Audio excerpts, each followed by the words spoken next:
देखो रिकॉर्डिंग का मैसेज का स्क्रीन शेयर में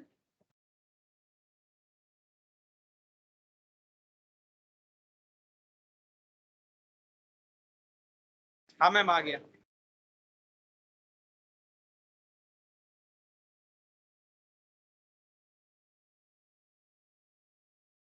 देखो हम लोग परम्यूटेशन कॉम्बिनेशन कर रहे थे, जिसमें हम लोगों ने परम्यूटेशन जो है कंप्लीट कर लिया था लगभग सारा ही, सर्कुलर परम्यूटेशन भी। सिर्फ यहाँ पर कुछ क्वेश्चंस मैंने होमवर्क दिया था वो करेंगे, और आज हम लोग कॉम्बिनेशन स्टार्ट करेंगे। ठीक है, तो पहले कॉम्बिनेशन स्टार्ट करते हैं, फिर ये एक्सरसाइज 5D में जब हम लोग जाएंगे तो ये भी क्वेश्चन कवर हो जाए।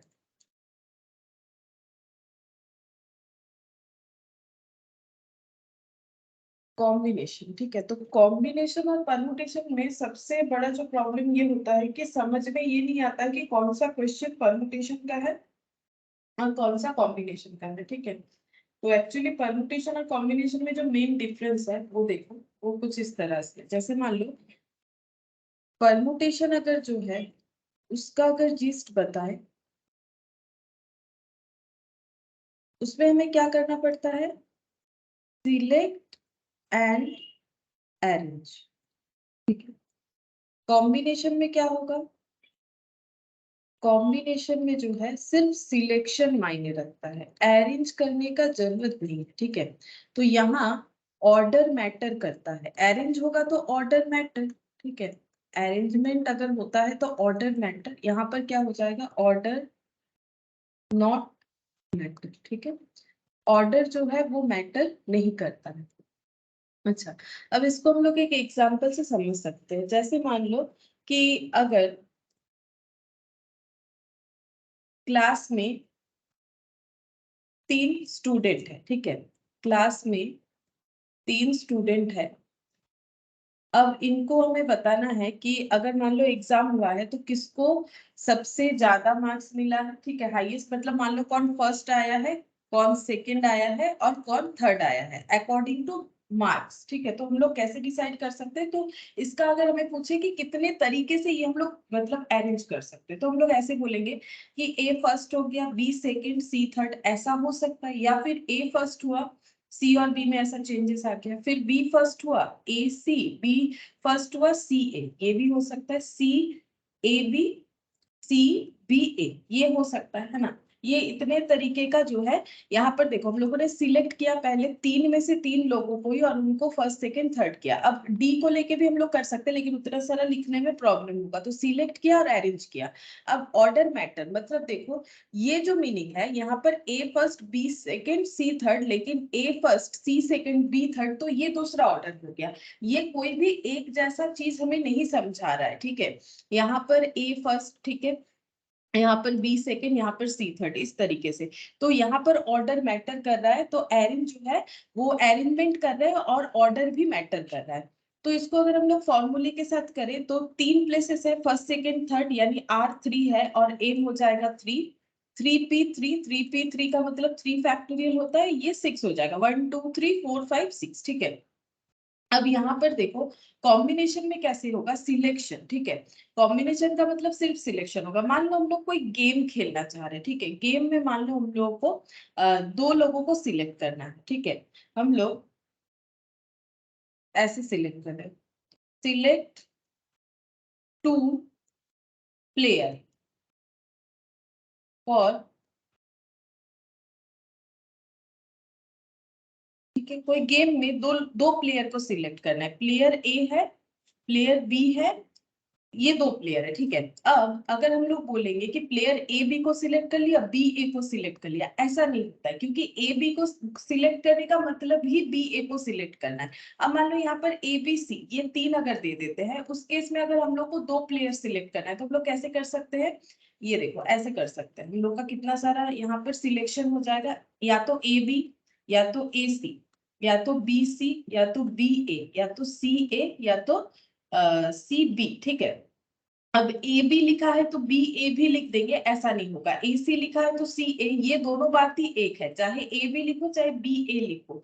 ये ए बी के जगह बी ए लिखने से सिलेक्शन में कोई चेंजेस नहीं हो रहा है। अगर हम लोग ए बी लिख के सिलेक्ट कर रहे हैं या बी ए लिख के, बात एक ही है।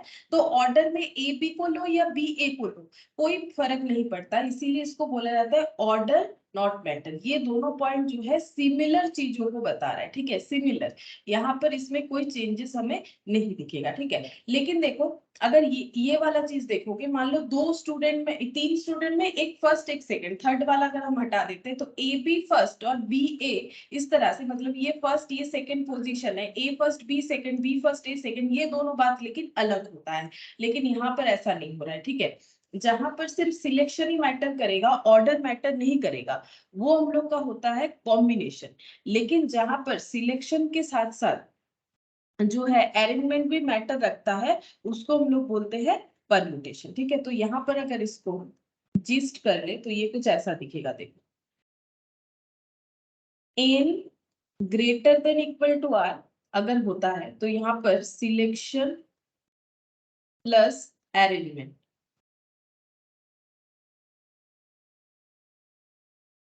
और अरेंजमेंट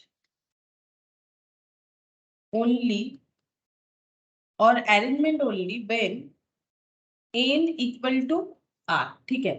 देखो ये क्या हो गया, ये परम्यूटेशन के केस में होगा। कैसे? परमुटेशन के केस में क्या होता है, एन, एन मतलब टोटल नंबर ऑफ थिंग्स, ये हमेशा ग्रेटर देन या इक्वल टू आर, मतलब एट ए टाइम हम लोग कितना सिलेक्शन करना चाहते हैं।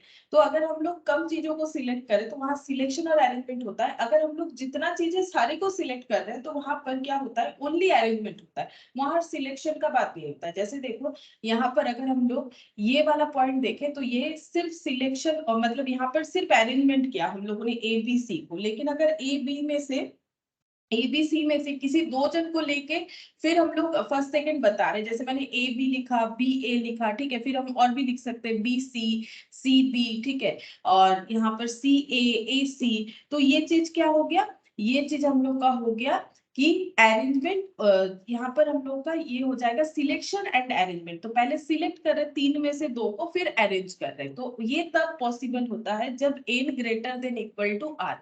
और अगर सिर्फ अरेंजमेंट कब होता है, जब एन इक्वल टू आर, मतलब जितना है टोटल को ही हम लोग क्या कर रहे हैं, सिलेक्ट कर रहे हैं। तब ये होता है परम्यूटेशन के केस में। और कॉम्बिनेशन में क्या होता है, कॉम्बिनेशन में ऐसा कुछ नहीं, कॉम्बिनेशन में अरेंजमेंट कुछ नहीं है, सिलेक्शन होता है, ठीक है, ओनली सिलेक्शन। तो ये चीज हो जाता है कॉम्बिनेशन। तो कॉम्बिनेशन में होता है ओनली सिलेक्शन, जहां पर एन इक्वल टू क्या हो जाए।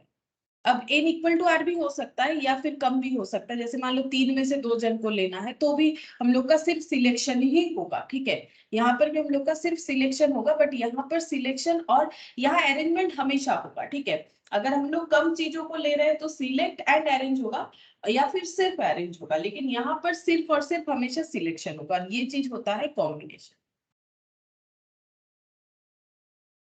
तो इस तरह से हमें क्या करना पड़ेगा, क्वेश्चन को पढ़ के समझना पड़ेगा कि कौन सा कॉम्बिनेशन का क्वेश्चन है और कौन सा हम लोग का जो है परमुटेशन का क्वेश्चन है, ठीक है। तो क्वेश्चन को पढ़ के देखना पड़ेगा तो हमें जरूर समझ में आएगा।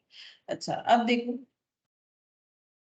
यहाँ पर एग्जाम्पल 1 तो है, लेकिन उसके पहले हम लोग सीख लेते हैं कि कॉम्बिनेशन में क्या क्या फॉर्मूला वगैरह यूज होता है, ठीक है। देखो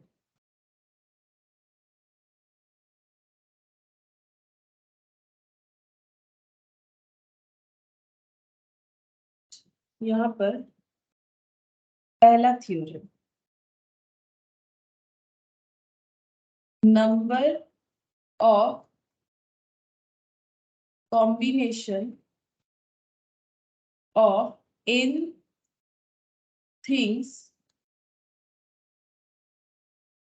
taken are at a time। तो उसका फॉर्मूला क्या होगा, फॉर्मूला इस तरह से होता है, N C R equal to N P R divided by R factorial. और एन पी आर का मतलब होता है एन पी एन, ये हो जाएगा एन पी एन। और एन पी, एक सेकंड, ठीक है लिखा है NPR, यहाँ पर हो जाएगा n factorial divided by n minus r factorial into r factorial. तो इसको हम लोग समझ लेते हैं, देखो कैसे करके होगा। जैसे NPR हम लोगों ने सीखा था परम्यूटेशन में, ये तो हमें पता है NPR कैसे कैलकुलेट किया जाता है। अब नीचे एक डिवाइडेड बाय r फैक्टोरियल, क्या इसको सॉल्व करके ये आ जाएगा? हम लोग खुद से चेक करके देख सकते हैं। NPR divided bye r factorial को अगर हम लोग सॉल्व करते हैं तो ये हो गया n factorial n minus R factorial according to permutation का फॉर्मूला। तो ये r फैक्टोरियल, तो n factorial divided by n minus R factorial into 1 by r factorial बन गया यही वाला। ठीक है, तो ये फॉर्मूला हम लोग का हो जाएगा। अगर हम लोगों को कॉम्बिनेशन का फॉर्मूला यूज करना है तो NCR जैसे NPR होता था, और इस फॉर्मूले में कैसे होगा? NPR divided bye r factorial. ठीक है, जैसे हम लोग परम्यूटेशन कर रहे थे और डिवाइडेड बाय r फैक्टोरियल हो जाएगा। ये फॉर्मूला हम लोग को यूज करना पड़ेगा। अच्छा, इससे हम लोग एक क्वेश्चन सॉल्व करके, एक एग्जांपल सॉल्व करके देख सकते हैं। जैसे सपोज 5C2, तो कैसे हो जाएगा?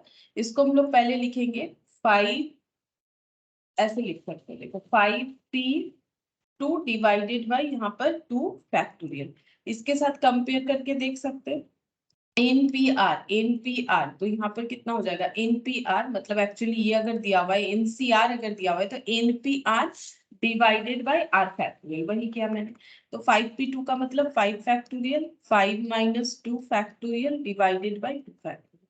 तो 5 factorial 3 factorial into 1 by 2 factorial, तो ये कितना हो जाएगा? 5 4 और यहाँ पर 3 फैक्टोरियल, नीचे भी 3 फैक्टोरियल है, क्रॉस हो जाएगा। यहाँ पर 2 फैक्टोरियल मतलब 2 इंटू 1, तो 2 से ये कैंसिल आउट हो गया, ये आंसर आ जाएगा 10। ठीक है, तो इस तरह से हम लोग कैलकुलेट करके देख सकते हैं कि कैसे करके हम लोग इसको सॉल्व कर सकते हैं। तो ये जस्ट इसका हम लोगों ने एक एप्लीकेशन देखा कि एनसीआर अगर ऐसा दे दे तो हम लोग इस तरीके से कैलकुलेट करेंगे।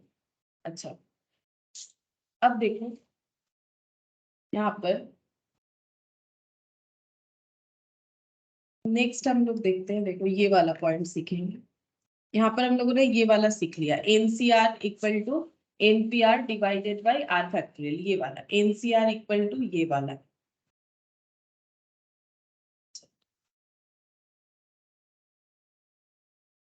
और एक थ्योरम सीखते हैं यहाँ पर। नेक्स्ट थ्योरम हो जाएगा number of combination of n things taken 0 things at a time is 1, तो that is NC0 equal to 1 होता है। ठीक है, NC0 इक्वल टू 1 होता है। और एक थ्योरम है number of combination of n things taken in at a time, taken in at a time, NCN equal to हमेशा 1 होता है। ठीक है, अच्छा, अब इस चीज को हम लोग एक बार देख लेंगे कि कैसे होता है। ये एक बार समझा देते हैं एनसीएन कैसे होगा। एनसीएन का मतलब हम लोग बोल सकते हैं NPN divided by N factorial, क्योंकि अभी अभी हम लोगों ने देखा कि एन, यहाँ पर दिखा देते हैं, ये देखो अभी अभी हम लोगों ने देखा कि एनसीआर मतलब एनपीआर बाय आर फैक्टोरियल, तो एनसीएन मतलब NPN divided by N factorial, क्योंकि यहाँ पर आर के जगह पे एन है, मतलब taken all things at a time, हम लोग सिलेक्ट सारी चीजों का कर रहे हैं। एनपीएन का मतलब हम लोग को पता है परमुटेशन के हिसाब से एन फैक्टोरियल, और ये एन फैक्टोरियल, ये क्रॉस होके यहाँ पर हो गया 1, इसीलिए एनसीएन 1 हो जाएगा और एनसी0 1 हो जाएगा। ये तो हो गया मैथमेटिकली हम लोग प्रूव कर पा रहे हैं। ठीक है, अब इसको हम लोग चेक करके भी देख सकते हैं, कोई भी एक डेटा लेके। ठीक है, जैसे मान लो मैंने एन का वैल्यू ले लिया यहाँ पर 5, ठीक है, आर का वैल्यू ले लिया 0, तो एनसीआर कितना होगा?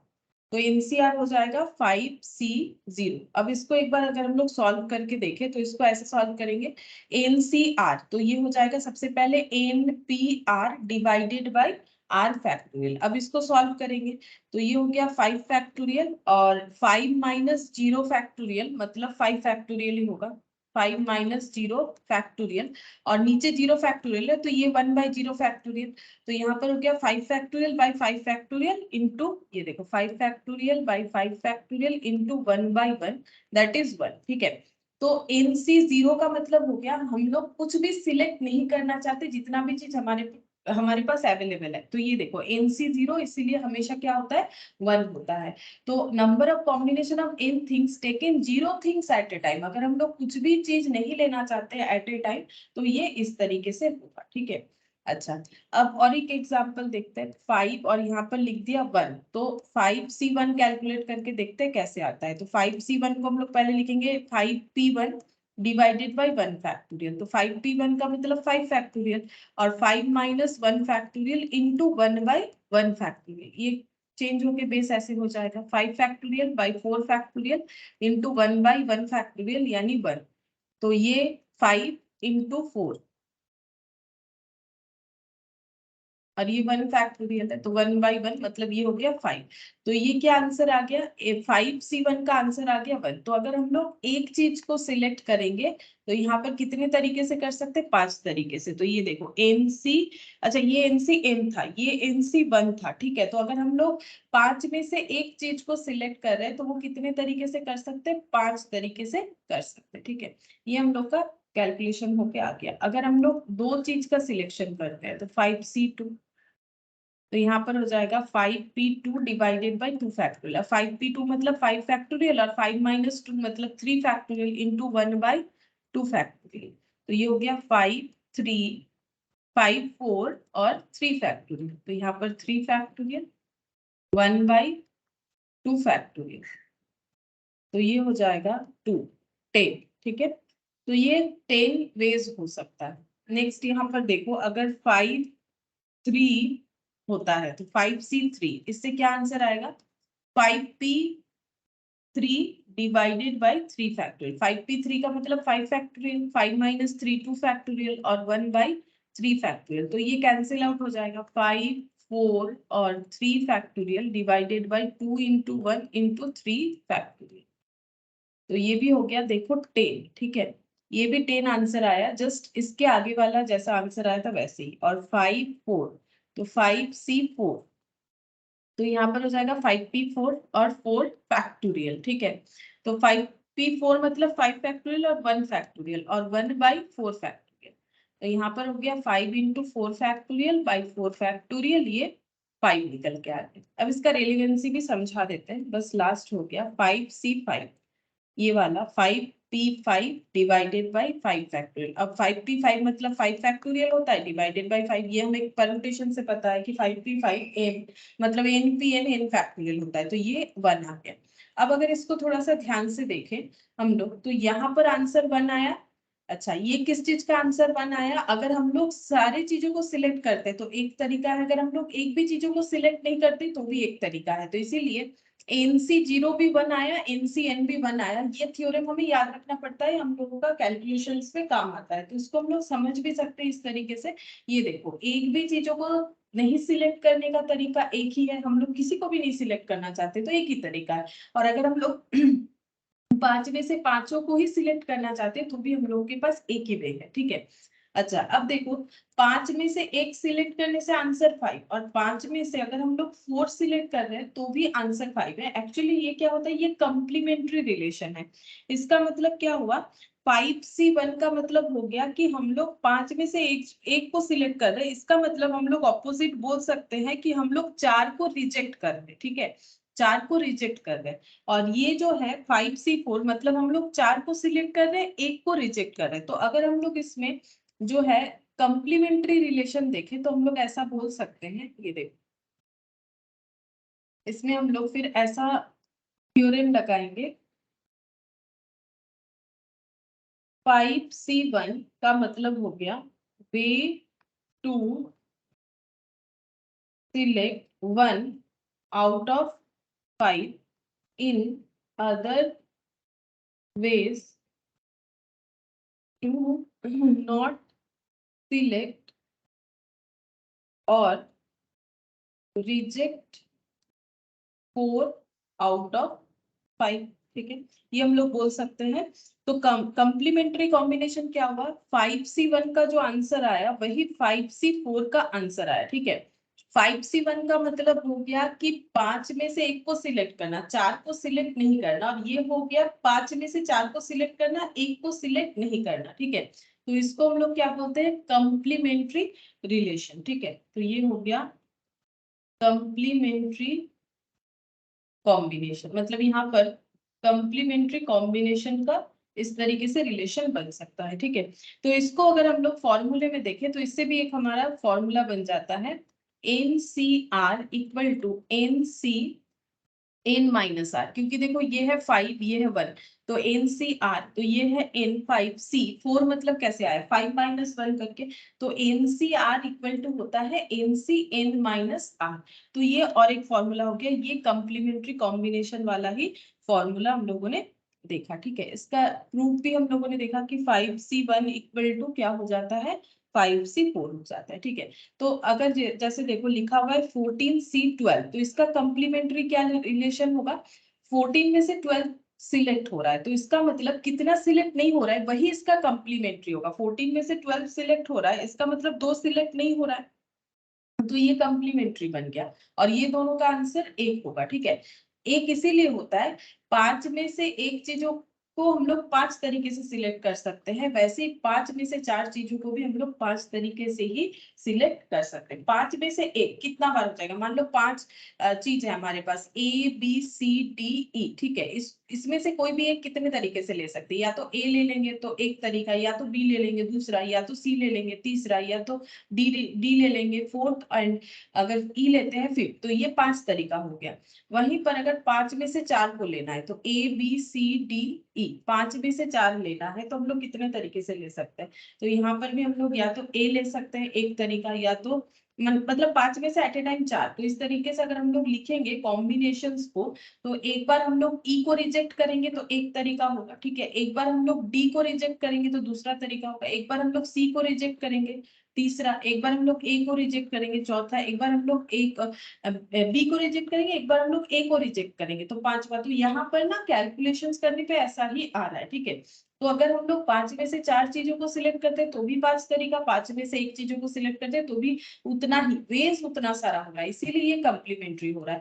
तो यहाँ पर कंप्लीमेंट्री रिलेशन जो है हमें कैलकुलेशन करने में भी हेल्प करेगा। तो 14C12 इक्वल टू 14C2 हो जाएगा। अब ये दोनों का आंसर भी सेम होगा, हम लोग चेक करके देख सकते हैं। जैसे 14C12 इसको हम लोग कैसे लिखेंगे, ये हो गया 14P12 डिवाइडेड बाई 12 फैक्टोरियल। तो इसको सॉल्व करेंगे तो ये हो गया 14 फैक्टोरियल और 14 माइनस 12 मतलब 2 फैक्टोरियल इंटू 1/12 फैक्टोरियल। तो 14 into 13 into 12 factorial, 2 into 1 into 12 factorial, तो ये हो गया 7 91। ठीक है, और इसका भी चेक करके देखते हैं 14C2। 14C2 को हम लोग लिख पाएंगे 14P2 डिवाइडेड बाई 2 फैक्टोरियल।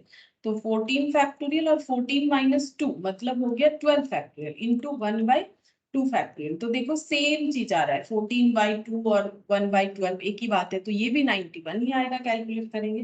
तो ये वैसे भी ये वाले स्मॉल डेटा से हम लोगों ने किया था, तो इससे देखो हम लोगों को 3 थ्योरम मिला। एक है जीरो चीजों को सिलेक्ट करने का तरीका 1, सारे चीजों को सिलेक्ट करने का तरीका भी 1। ठीक है, और एक कंप्लीमेंट्री रिलेशन। अच्छा, अब यहाँ पर हम लोग क्वेश्चन जो है कर सकते हैं। जैसे पहला वाला एग्जाम्पल 1 क्या बोला है, देखो find the number of different poker hands in pack of 52 playing card.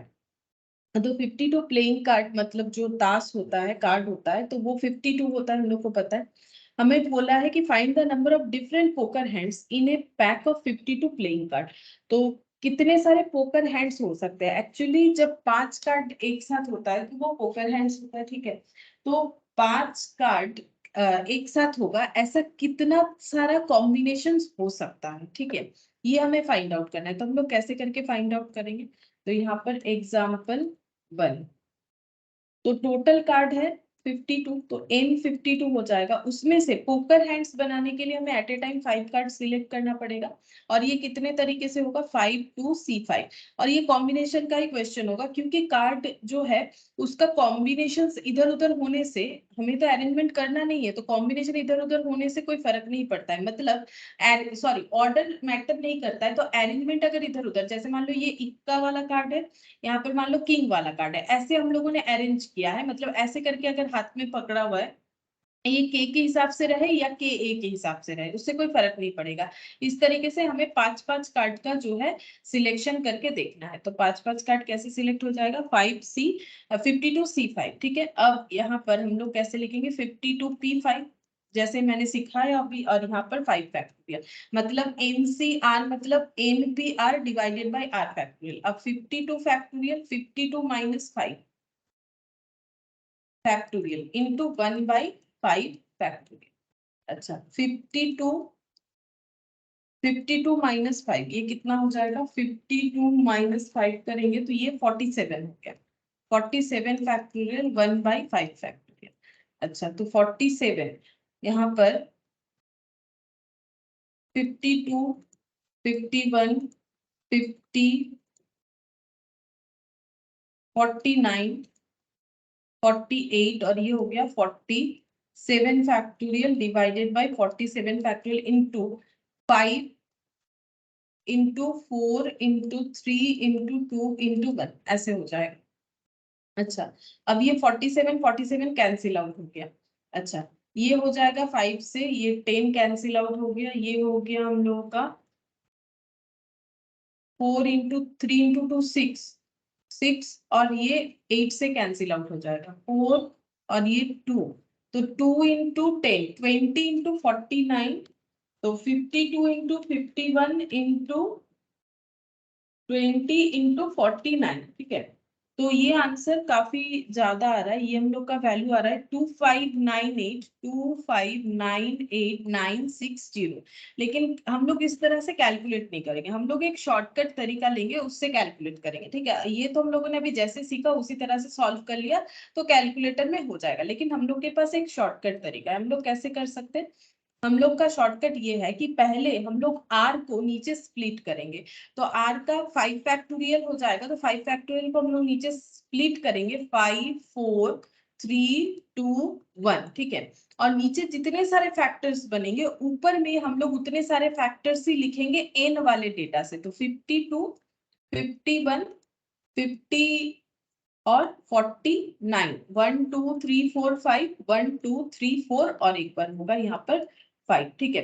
तो हम लोगों को इतना सारा डेटा लिखना पड़ेगा, इसमें भी हम लोग का कैलकुलेशन सही होगा, क्यों होगा वो अभी पता चल जाएगा। देखो यहाँ पर भी हम लोगों ने क्या लिखा था, 52 से लेके 48 तक, क्योंकि 47 कैंसिल आउट और नीचे ये बचा, तो ये हम लोग पूरा इतना नहीं लिख के इस तरीके से हम लोग शॉर्टकट में कर सकते हैं, ठीक है। तो यहाँ पर भी हम लोग अगर कैंसिल आउट करेंगे तो हम लोग का आंसर वही आ जाएगा 2598960। तो इतने सारे कैलकुलेशंस के जगह, मतलब ये थोड़ा तो टाइम टेकिंग है ना, इसके बाद ये स्टेप फिर ये स्टेप फिर ये स्टेप, जहां पर ये एक ही स्टेप में यही वाला जगह पे हम लोग पहुंचाएंगे, तो इस तरीके से कैलकुलेट करेंगे हम लोग जितना शॉर्टकट तरीका होगा। जैसे मान लो यहाँ पर है सपोज शॉर्टकट, और एक बार बताते हैं, जैसे मान लो है 10C2, तो क्या करना है, यहाँ पर लिखना है 2 इंटू 1, और यहाँ पर लिखना है 10 इंटू 9, बस यहाँ जितने फैक्टर्स होंगे यहाँ भी उतने ही फैक्टर्स में लिखना है, तो ये हो जाएगा 45, ठीक है। इसको अगर पूरा करके देखो 45 ही आता है। 10C2 का मतलब 10P2 divided by 2 factorial, 10P2 का मतलब 10 factorial, 10 minus 2 8 factorial into 1/2 factorial, तो 8 फैक्टोरियल तक तो लिखना है नहीं, तो 10 इंटू 9 और ये 2 इंटू 1, तो ये शॉर्टकट ऐसे कर सकते हैं। और ये शॉर्टकट इसीलिए आता है क्योंकि हर बार इसी तरह से नीचे का डेटा बाकी कैंसिल आउट हो जाएगा, इसीलिए पहले नीचे के जो भी आर लिखा हुआ है उसको स्प्लिट करेंगे अप टू 1 तक, और जितना सारा फैक्टर्स बनेगा उतने ही नंबर ऑफ फैक्टर्स में एन को भी हम लोग स्प्लिट करेंगे, तो हम लोग का कॉम्बिनेशन का आंसर मिल जाएगा, ठीक है। इस तरीके से होगा। अच्छा अब हम लोग देखते हैं एग्जाम्पल 1 तो हो गया, एग्जाम्पल 2 यहाँ पर क्या बोला है, देखो let S be the collection of 8 points in the plane with no 3 points on the straight line. बोल रहा है कि एस एस मतलब कुछ नहीं, एस मतलब है जहां पर पॉइंट्स जो है सिलेक्टेड है, यहाँ पर एग्जाम्पल 2 देते हैं, ठीक है। ये लिखा हुआ है सपोज एस, और एस के अंदर लगभग कितने पॉइंट्स है, एस में बोल रहा है कि पॉइंट्स है 8, 1 2 3 4 5 6 7 8, ठीक है, 8 पॉइंट है। और कोई भी पॉइंट जो है स्ट्रेट लाइन में नहीं है, नो 3 पॉइंट्स। अच्छा, कोई भी 3 पॉइंट स्ट्रेट लाइन में नहीं है, इसको हम थोड़ा ऊपर कर देते, कोई भी पॉइंट जो है स्ट्रेट लाइन में नहीं है। Find the number of triangles that have point of S as vertices, ठीक है। हमें क्या करना है, हम लोगों को ट्रायंगल बना के दिखाना है, हमें कितने सारे ट्रायंगल बन सकते हैं अगर हम लोग ये सारे पॉइंट को यूज करते हैं, ठीक है। तो ट्रायंगल के लिए हम लोग को पता है, ट्रायंगल जो है वो कैसे देखने में होता है, वो 3 पॉइंट जुड़ के हमेशा ट्रायंगल बनता है, ठीक है। ऐसा बन सकता है, ऐसा बन सकता है, ऐसा बन सकता है। तो ट्रायंगल के लिए हमें 3 पॉइंट चाहिए। तो एम का मतलब हमारे पास टोटल 8 पॉइंट है, 8 में से हमें 3 पॉइंट को सिलेक्ट करना पड़ेगा। कितने तरीके से कर सकते हैं, यहाँ पर हो जाएगा 8C3। अब ये कैसे कैलकुलेट होगा, 3 2 1, जैसे मैंने शॉर्टकट बोला। फिर यहाँ पर भी 3 फैक्टर्स ही लिखेंगे, 8 7 6, तो ये 6 और 6 कैंसिल आउट, यहाँ पर 56 हो जाएगा। तो ये देखो 56 ट्रायंगल हम लोग बना सकते हैं। फिर example 3, a committee is to be formed of 3 persons out of 12, 12 में से 3 लोगों को लेके कमिटी बनाना है। Find the number of ways of forming such committee, हम लोग कैसे करके ऐसा कमिटी बना सकते हैं, ठीक है। कितने सारे ऐसे कमिटी बना सकते हो, एन है 12, 12 लोगों में से हम लोग को 3 लोगों को सिलेक्ट करना है, तो 12C3। तो यहाँ पर 3 2 1, 12 11 10, ठीक है। तो ये हो गया 2, 3 इंटू 2 6, और ये 12 से कैंसिल आउट हो गया, तो 20 इंटू 2 2 0, ठीक है, ये हो गया 2 2 0। तो 220 वेज है कि हम लोग 220 कमिटी जो है 3 पर्सन्स को लेके कितने सारे कमिटी फॉर्म कर सकते हैं, टोटल 220 कमिटी फॉर्म कर सकते हैं। हमारे पास इतने सारे ऑप्शंस हो जाएंगे। तो इसके बाद एग्जाम्पल 4 देखो क्या बोल रहा है। A committee of 7 members is to be chosen from 6 chartered accountants, 4 economists, and 5 cost accountants. In how many ways can this be done? If the committee, there must be at least 1 member from each group, at least 3 chartered accountants. तो देखो committee बनाना है 7 members का, is to be chosen from 6 chartered accountant, 6 chartered accountant में से लोगों को choose करना है, 4 economist, 5 cost accountant है।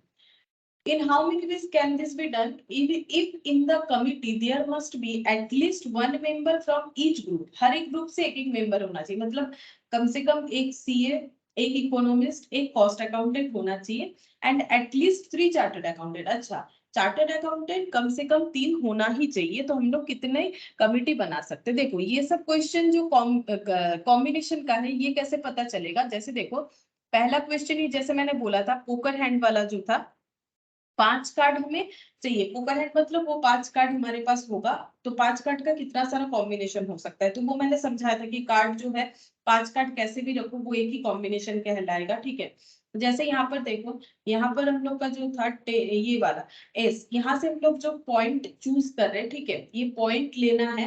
अब पॉइंट का कोई अरेंजमेंट नहीं होगा कि ये आगे ये पीछे, ऐसा कुछ नहीं, कोई भी 3 पॉइंट लेके हमें जो है ट्रायंगल बना के दिखाना है। और यहाँ पर जो था 12 में से 3 लोगों को लेके कमिटी बनाना है, तो 3 लोगों में मान लो एबीसी को लिया, एबीसी हिसाब से लो, बीसी ए हिसाब से लो, कोई फर्क नहीं पड़ेगा, इसीलिए ये कॉम्बिनेशन का है। जैसे ये वाला क्वेश्चन कमिटी वाला, ये भी कॉम्बिनेशन का होगा, ठीक है।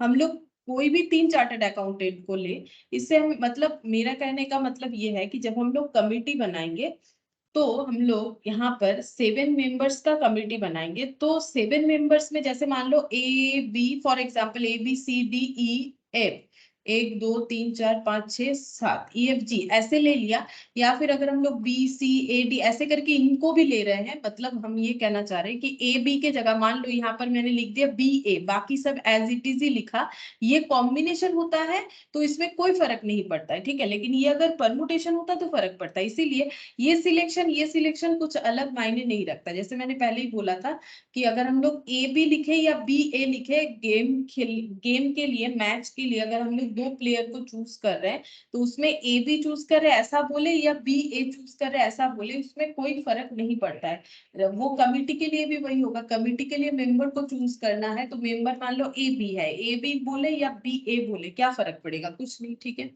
अच्छा हम लोग के पास यहाँ पर देखो सीए कितने जन है, सीए है 6 जन,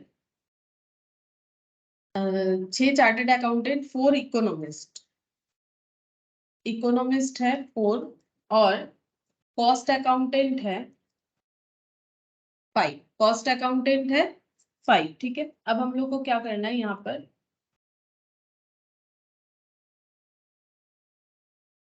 ऑप्शन दिया गया है कि एटलीस्ट 3 चार्टर्ड अकाउंटेंट हर बार होना चाहिए, ठीक है। तो एटलीस्ट 3 चार्टर्ड अकाउंटेंट, तो यहाँ से हम लोग पहले 6 में से 3 चार्टर्ड अकाउंटेंट को लेंगे, ठीक है, क्योंकि कम से कम 3 चार्टर्ड, एटलीस्ट मतलब 3 या 3 से ज्यादा, ठीक है। और बाकी सबसे एक एक जन होना चाहिए, तो यहाँ से 4 में से एक और यहाँ पर 5 में से एक, और टोटल जो है वो 7 जन होने चाहिए, उससे ज्यादा नहीं। तो 3 4 5 ही हुआ, तो इसका मतलब यहाँ पर कम हो जा रहा है, तो यहाँ से मैंने 3 ले लिया, 3 या 3 से ज्यादा कर सकते हैं, तो यहाँ पर थोड़ा बढ़ा लेते हैं, तो ये हो गया 3 4 5 6 7, ठीक है। तो मैंने ये कॉम्बिनेशन ले लिया कि 3 chartered accountant, 2 economist, 2 cost accountant. और क्या कॉम्बिनेशन हो सकता है, 3 से ज्यादा ले सकते हैं तो 4 चार्टर्ड अकाउंटेंट ले लेंगे, तो यहाँ पर 2 इकोनॉमिस्ट, 4 और 2 6 हो गया, और यहाँ पर हम लोग ले लेंगे फिर एक कॉस्ट अकाउंटेंट को, तब जाके जो 7 जन हुए कंप्लीट हो जाएगा। इसका और एक तरीका भी हो सकता है कि 4 सीए को रखा हम लोगों ने, और यहाँ पर एक इकोनॉमिस्ट को रखा, और यहाँ पर 2 कॉस्ट अकाउंटेंट को रखा, 2 3 और 4 7, ये भी हो सकता है। अब हम लोग यहाँ पर ऐसे करते हैं, 5 चार्टर्ड अकाउंटेंट को ले लेते हैं, तो यहाँ से एक एक जन को ही हम लोग और ले सकते हैं, क्योंकि 5 6 7, ठीक है। अच्छा, और हम लोग अगर यहाँ से 6 चार्टर्ड अकाउंटेंट ले लेते हैं, ये कॉम्बिनेशन हम लोग का नहीं बनेगा, क्यों, अगर 6 चार्टर्ड अकाउंटेंट ले लेंगे, 7 जन को फिलअप करने के लिए हम लोग या तो एक इकोनॉमिस्ट या तो एक कॉस्ट अकाउंटेंट को सिलेक्ट कर सकते हैं, बट ये नहीं चलेगा, क्योंकि क्वेश्चन हमें पहले ही बता दिया है कि हम लोग को हर एक ग्रुप से एक जन कम से कम रखना है, और चार्टर्ड अकाउंटेंट एटलीस्ट 3, मतलब 3 या 3 से ज्यादा हम लोग रख सकते हैं, ठीक है। तो चार्टर्ड अकाउंटेंट के हिसाब से हम लोग को पूरा ये कॉम्बिनेशन कर लेना थी। चार्टर्ड अकाउंटेंट कितना ले सकते हैं, 3 4 5, ठीक है, 3 4 5, इससे ज्यादा नहीं ले सकते। अच्छा, और यहाँ पर 3 वाला भी और एक कॉम्बिनेशन होगा क्या, नहीं 3 वाला तो और कोई कॉम्बिनेशन मुझे नहीं दिख रहा है, तो ये हो गया 6C4 वाला 2 कॉम्बिनेशन, 6C5 वाला मैंने ले लिया। अच्छा, और एक कॉम्बिनेशन हो जाएगा, ये 2 2 के जगह हम लोग इसे 3 और 1 भी तो कर सकते हैं, तो यहाँ पर कर लेते हैं 6C3, यहाँ पर कर लेते हैं 4C3, 5C1, तो भी 7 हो जाएगा, और ऐसा ही ऑपोजिट कर लेते हैं 6C3, 4C1 और 5C3, तो ये भी हो जाएगा। अब ये सारी चीज एक साथ होनी चाहिए, क्योंकि कमिटी में हमें 7 मेंबर चाहिए, तो this one into this one into this one, ऐसे करके हो जाएगा। फिर मल्टीप्लीकेशन करेंगे, वो तो एडिशन मल्टीप्लीकेशन रूल सभी के लिए एप्लीकेबल है, चाहे परमुटेशन हो चाहे कॉम्बिनेशन, ठीक है। तो यहाँ पर हो जाएगा इंटू, क्योंकि ये पूरा चीज हमें एक साथ चाहिए। तो चेक करते 3 4 5 6 7, हाँ यहाँ पर 7 ही हुआ है, कैलकुलेशन ठीक है। अब हम लोग को इसको पूरा कैलकुलेट करके देखना है, तो 6C3 इसको हम लोग कैसे कैलकुलेट करेंगे, ये देखो यहाँ पर हो जाएगा 3 2 1, और ये हो गया 6 5 4, नीचे 3 फैक्टर तो ऊपर भी 3 फैक्टर, ठीक है। अब पूरा मल्टीप्लीकेशन ही होगा तो हम डायरेक्टली मल्टीप्लाई करके ही पूरा लिख देते हैं। और इसका देखो ये वाला 2 इंटू 1 हो जाएगा, और ये हो गया 4 3, 2 हो जाएगा, यहाँ पर भी 2 इंटू 1, और यहाँ पर हो जाएगा 5 इंटू 4। बस अब हम लोग को आंसर लिखना है, तो आंसर कितना हो जाएगा, यहाँ पर हो गया हम लोग का 3 इंटू 2 6 6, और ये कैंसिल आउट हो गया, यहाँ 2 और 2 4 कैंसिल आउट हो गया, तो 4 इंटू 5 20 20, और ये 4 इंटू 5 20 20 और 20 400 इंटू 3, मतलब ये हो जाएगा 1200, ठीक है। ये 1200 आंसर आ गया। अब इसका फिर से एक बार चेक कर लेते हैं, 4 6, ये तो 4 6 7, और ये 1 ज्यादा हो गया। अच्छा, नहीं ठीक है, 4 4 5 6 7 ठीक है, मुझे लगा मैंने ज्यादा लिख दिया, नहीं 7 ठीक है। तो ये 6C4, इसको हम लोग कैसे लिखेंगे, 6C4 ऐसे हो जाएगा, 4 3 2 1 ठीक है। और यहाँ पर हो गया 6 5 4 3, तो नीचे 4 और ऊपर भी 4 फैक्टर्स, तो 2 into 1 और ये हो गया 4 into 3, यहाँ पर 1 और यहाँ पर 5। तो इसको कैलकुलेट करते हैं, देखते हैं कितना आता है। 4 into 3 कैंसिल आउट, 2 into 2 4 हो गया, तो ये भी कैंसिल आउट, तो ये हो गया 5 into 5 into 6, 6 into 5 30, 30 into 5, तो ये हो गया 30 into 5 150 ठीक है। 30 into 5 ये हम लोग का हो गया 150। एक बार चेक कर लेते हैं, ये हम लोग का है 6C4 4C2 6C4 4C2 5C1, तो 6 into 5 30 450 होगा ठीक है, ये 450 हो गया। अच्छा अब यहाँ पर है 6C4, तो 6C4 को हम लोग कैसे कैलकुलेट करेंगे, 6C4 ऐसे हो जाएगा, अगेन यही वाला चीज ठीक है। तो 4 3 2 1 6 5 4, ये एक्चुअली अगर कैलकुलेटर पे करोगे तो काफी जल्दी होगा। ये देखो, ये एग्जाम में ऐसा करना जरूरी नहीं है, अभी तो हम समझा रहे हैं इसीलिए। जैसे यहाँ पर 4 3 2 1 4 फैक्टर हो जाएगा, तो ऊपर भी 6 into 5, ये इस तरह से हो जाएगा 6 into 5 into 4 into 3, ये हो जाएगा 6 into 5 into 4 into 3, ये हो गया। डिवाइडेड बाई हमें कर देना चाहिए 4 3 2 1 divided by 4 divided by 3 divided by 2, ऐसे करके 15 आ गया। फिर इंटू 4, ये हो जाएगा। फिर ये ऊपर 5 into 4 डिवाइडेड बाई 2, ऐसे करेंगे तो 600 आंसर आ जाएगा। तो ये पूरा कैलकुलेटर में इजीली हो सकता है, ऐसा नहीं कि कैलकुलेटर में नहीं होगा ठीक है, कैलकुलेटर से ही करना चाहिए, आराम से आंसर आ जाएगा। तो यहाँ पर अभी मैंने चेक कर लिया, ये हो गया मेरा 600 ठीक है। अब इसका चेक करते हैं, देखो 6 से 5, अब देखो ये 5 से लेके हम लोग 1 तक लिखेंगे काफी ज्यादा होगा, इसका हम लोग कंप्लीमेंट्री सोच सकते हैं। जैसे 6 से 5 जो है, इसका मतलब है 6 में से 5 को सिलेक्ट करना, यानी एक को सिलेक्ट नहीं करना। तो 6C5 इक्वल टू 6C1 हो जाएगा। कंप्लीमेंट्री में देखेंगे तो इसका कंप्लीमेंट्री क्या हो जाएगा, इसका कंप्लीमेंट्री हो जाएगा 6C1, तो इसको हम लोग यूज कर लेते हैं। तो ये 1 हो गया, यहाँ पर 6 इसका फैक्टर्स, क्योंकि दोनों का आंसर सेम होता है, ये 4 ये 1 ठीक है, ये 5 और ये 1 हो गया। तो 5 into 4 20, 20 into 6, तो ये हो गया 120। अच्छा अब यहाँ पर देखो 6C3, तो ये हो जाएगा हम लोग का 3 2 1 6 5 4 3 2 1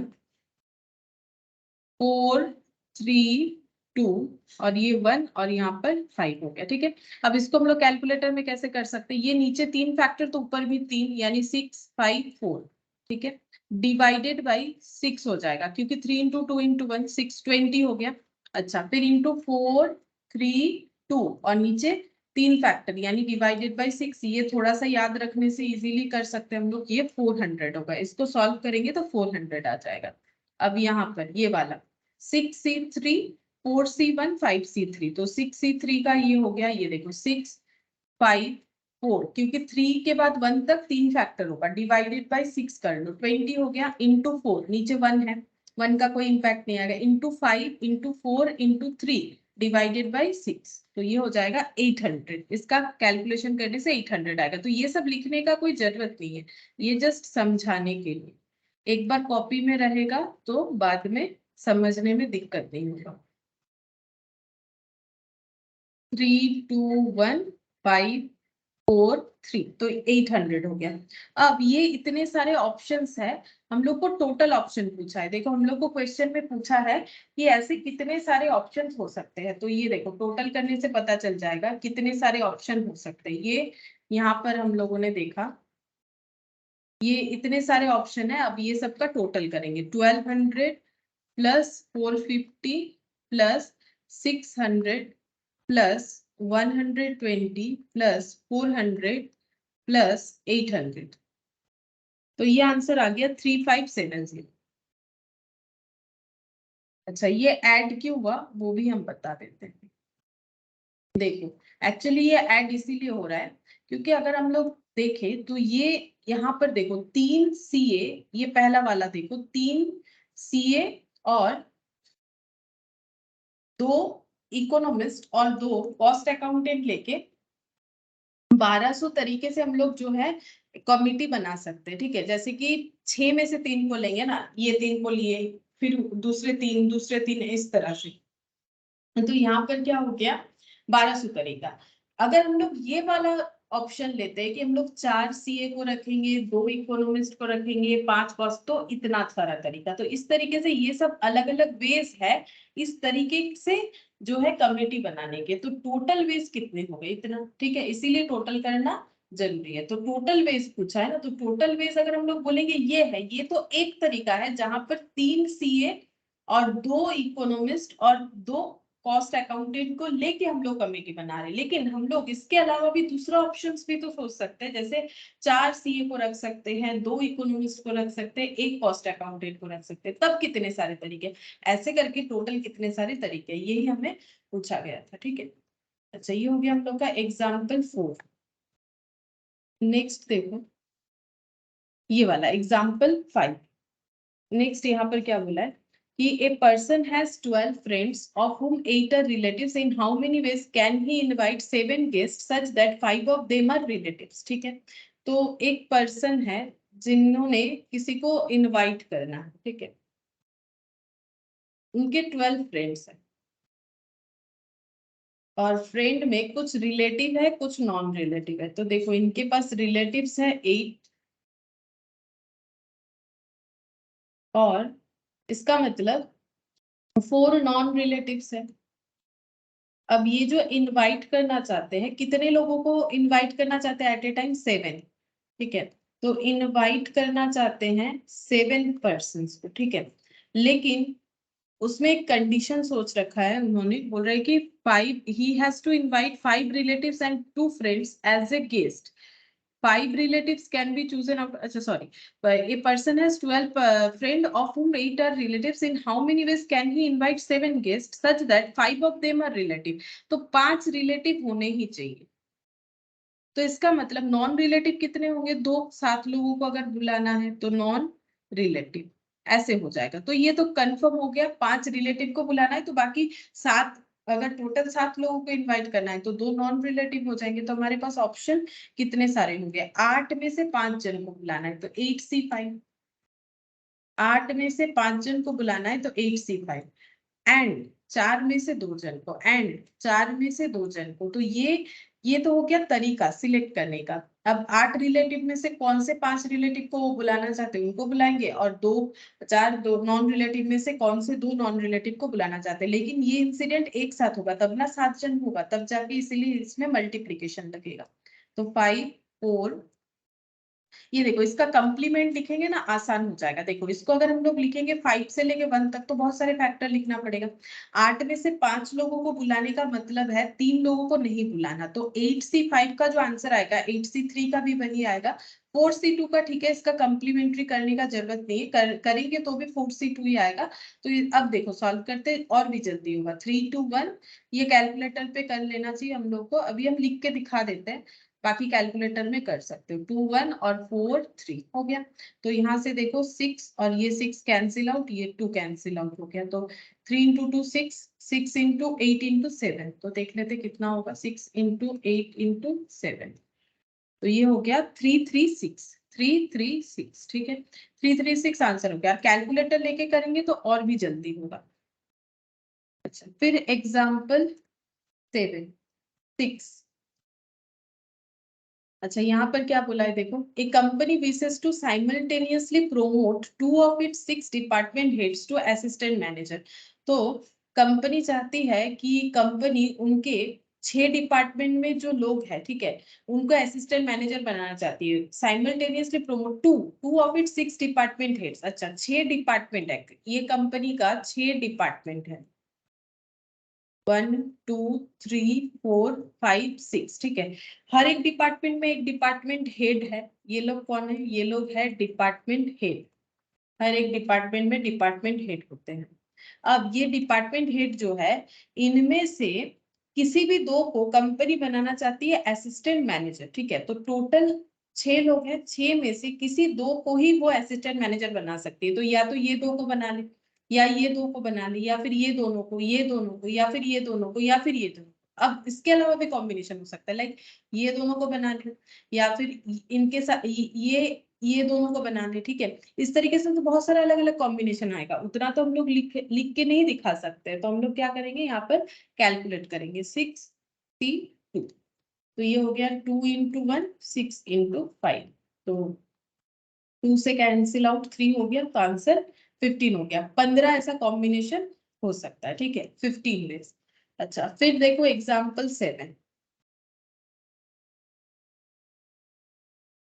इसमें क्या बोला है, a building contractor needs 3 helpers and 10 men apply. एक बिल्डिंग कॉन्ट्रैक्टर है जिनको हेल्पर चाहिए 3 और 10 लोगों ने इस पोस्ट के लिए अप्लाई किया। In how many ways can this selection take place. तो 10 लोगों ने अप्लाई कर दिया, बट वो सिलेक्ट कर सकते हैं सिर्फ और सिर्फ 3 लोगों को। तो 10 में से किसी 3 को लेंगे, तो 10C3, तो यहाँ पर हो जाएगा 3 2 1 10 9 8, तो यहाँ पर आंसर हो जाएगा 10 into 9 into 8 और divided by 6, 10 into 9 into 8 divided by 6, तो ये हो गया 120। तो 120 वेज से वो सिलेक्ट कर सकते हैं, ये हो गया। अच्छा, अब देखो एग्जाम्पल 8 जो है, इसमें हम लोग को n फाइंड आउट करने के लिए बोला है। तो इस तरीके के क्वेश्चन में n फाइंड आउट जो हम लोग करते हैं, उसमें हम लोग के पास ऑप्शन दिया हुआ रहता है, हम लोग ऑप्शन को फॉलो करके n को फाइंड आउट कर सकते हैं। अगर हम लोग इसको कैलकुलेट करने जाएंगे तो इसमें हमारा काफी टाइम चला जाएगा, ठीक है। फिर भी हम एक कैलकुलेट करके दिखाते हैं, ये बी वाला देखो कैसे करके होता है। एग्जाम्पल 8, इसमें बी वाला कैलकुलेट करके दिखाते हैं। n+2 n इक्वल टू 45, तो n तो इसमें क्या होता है, पहले होता है n/r, मतलब n/n divided by r factorial, मतलब n फैक्टोरियल इक्वल टू 45। अगर हम लोग इसको सॉल्व करेंगे तो n/r का मतलब n factorial divided by n minus r factorial, और ये हो गया 1/n फैक्टोरियल इक्वल टू 45। तो ये और ये कैंसिल आउट हो गया, ये 2 फैक्टोरियल बचा, तो n+2 factorial divided by n factorial equal to 45, और ये 2 उधर चल जाएगा तो मल्टीप्लाई हो जाएगा। अच्छा, अब n+2 जो है वो बिगर डेटा है, तो इसको हम लोग स्प्लिट करेंगे, तो n+2 -1 होता है, फिर -2 हो जाएगा। यहाँ तक ही करेंगे ताकि नीचे n फैक्टोरियल के साथ हमारा ये कैंसिल आउट हो जाए, ठीक है। ये हो गया n+2 n+1, ठीक है, और ये हो जाएगा n फैक्टोरियल, और नीचे भी n फैक्टोरियल कैंसिल आउट, ये हो गया 90। अब n+2 इंटू n+1, इसको अगर हम लोग ऐसे सॉल्व कर सकते हैं, ये देखो ये मल्टीप्लाई कर लेते हैं, n² + 2n plus n plus 2 minus 90 equal to 0, तो n² + 3n minus 88 equal to ये हो जाएगा 0 हो जाएगा, ठीक है। 90 माइनस 2, तो ये 88 हो गया। अब इसको हम लोग को क्या करना पड़ेगा, सॉल्व करना पड़ेगा। अब इतना हमारा प्रॉब्लम नहीं होगा क्योंकि हम लोग के पास ऑप्शन रहेगा। ये देखो 11 और 8 से ये हो जाएगा, मतलब ये 88 है, तो 11 8, तो 11 माइनस 8 करेंगे 3 हो जाएगा। ये देखो 11 माइनस 8 माइनस 88, तो यहाँ पर 0, ये मिडिल टर्म फैक्टर, तो 11n minus 8n minus 88 equal to 0। अच्छा, फिर इसको आगे अगर करते हैं सॉल्व, तो n कॉमन ले लेंगे, n+11 इक्वल टू 0, तो n+11 और n माइनस 8 इक्वल टू 0। इसको सॉल्व करेंगे n इक्वल टू -11, इसको सॉल्व करेंगे n इक्वल टू 8। n हमेशा पॉजिटिव होगा क्योंकि टोटल नंबर ऑफ थिंग्स है, तो माइनस में तो आंसर हो नहीं सकता है, ठीक है। लेकिन ये इसका कोई रेलिवेंसी नहीं है क्योंकि हमारा एग्जाम पैटर्न जिस तरह से उसके साथ इसका रेलिवेंसी नहीं आता है। अब इसको सॉल्व करने का जरूरत नहीं होगा, ऐसा क्वेश्चन रहेगा हम लोग के पास ऑप्शन रहेगा, उससे हम लोग कर सकते हैं, ठीक है। इसको भी अगर इंटरेस्ट है तो चाहो तो सॉल्व करके देख सकते हैं, नहीं तो कोई जरूरत नहीं है, हम लोग का ऐसे ही कैलकुलेशन आराम से हो जाएगा। फिर यहाँ पर देखो एग्जाम्पल 9 क्या बोला है, एक A box contains 7 red, 6 white, and 4 blue balls. How many selection of 3 balls can be made so that all 3 are red, none is red, one is of each color? ठीक है, तो 3 क्वेश्चन बोला है. पहले यहाँ पर लिख लेते हैं क्वेश्चन में हमें क्या दिया. एग्जाम्पल 9 बोल रहा है ए बॉक्स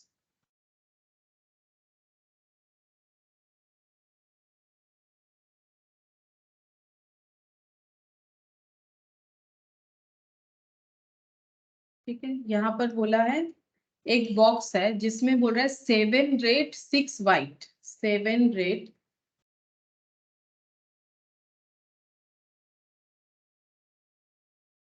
7 रेड बॉल है, ये हो गया 7. ठीक है, 7 red ball, 6 white and 4 blue ball.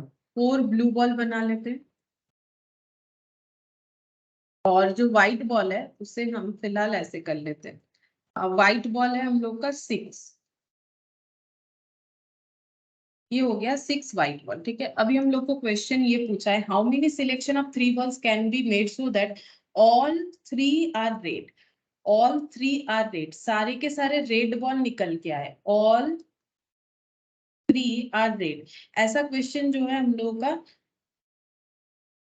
Probability में भी रहता है. ठीक है, ऑल 3 आर रेड, तो रेड कितने सारे, सारे रेड बॉल चाहिए तो रेड बॉल से ही सिलेक्ट करना चाहिए.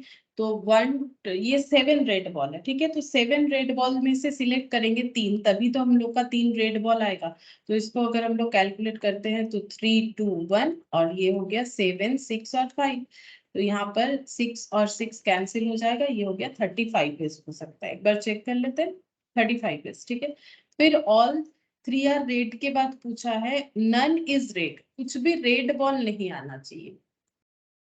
ठीक है, तो यहाँ पर बोला है कि रेड बॉल नहीं आना चाहिए, नन इज रेड. तो हमारे पास 6 और 4 10 बॉल हो जाएंगे टोटल. 10 में से हम लोग को 3 बॉल लेना है क्योंकि हर बार हमें 3 ही बॉल निकालना है. तो यहाँ पर बोला है देखो, और सिलेक्शन ऑफ 3 बॉल्स, अब 3 बॉल्स ही रेड होगा, कोई भी रेड नहीं होगा तो रेड बॉल हमें लेना ही नहीं चाहिए. तो रेड बॉल को हटा दिया तो टोटल काउंटिंग में 6 और 4 10 हो गया व्हाइट बॉल और ब्लू बॉल मिला के. तो यहाँ पर हो गया 3 2 1 10 9 8. तो इसका आंसर हो जाएगा 10 और 72, 9 और 8 और डिवाइडेड बाय 6. तो ये आंसर हो गया 120. ठीक है, 120 हो गया. अच्छा, अब उसके बाद यहाँ पर देखते हैं लास्ट क्या बोला है. One is of each colour. One is of each colour, हर एक कलर का हम लोग को जो है बॉल चाहिए. तो ये कितने तरीके से हो सकता है. तो रेड बॉल 7 में से एक रेड बॉल ले लेंगे. ठीक है, अच्छा, और ब्लू बॉल 4 में से एक ब्लू बॉल ले लेंगे और व्हाइट बॉल 6 में से एक व्हाइट बॉल लेंगे और 3 बॉल हमें एक साथ चाहिए. तो फिर ये एंड होगा, तीनों केस हमारे पास ऑकर्ड होने चाहिए. तो यहाँ पर हो गया 7/1 4/1 और 6/1. तो 6 इंटू 7 इंटू 4, 7 4 और 6, तो ये मल्टीप्लाई करने से 168 आ रहा है. ठीक है, तो इसका आंसर हो गया 168. ठीक है, एक बार चेक कर लेते हैं.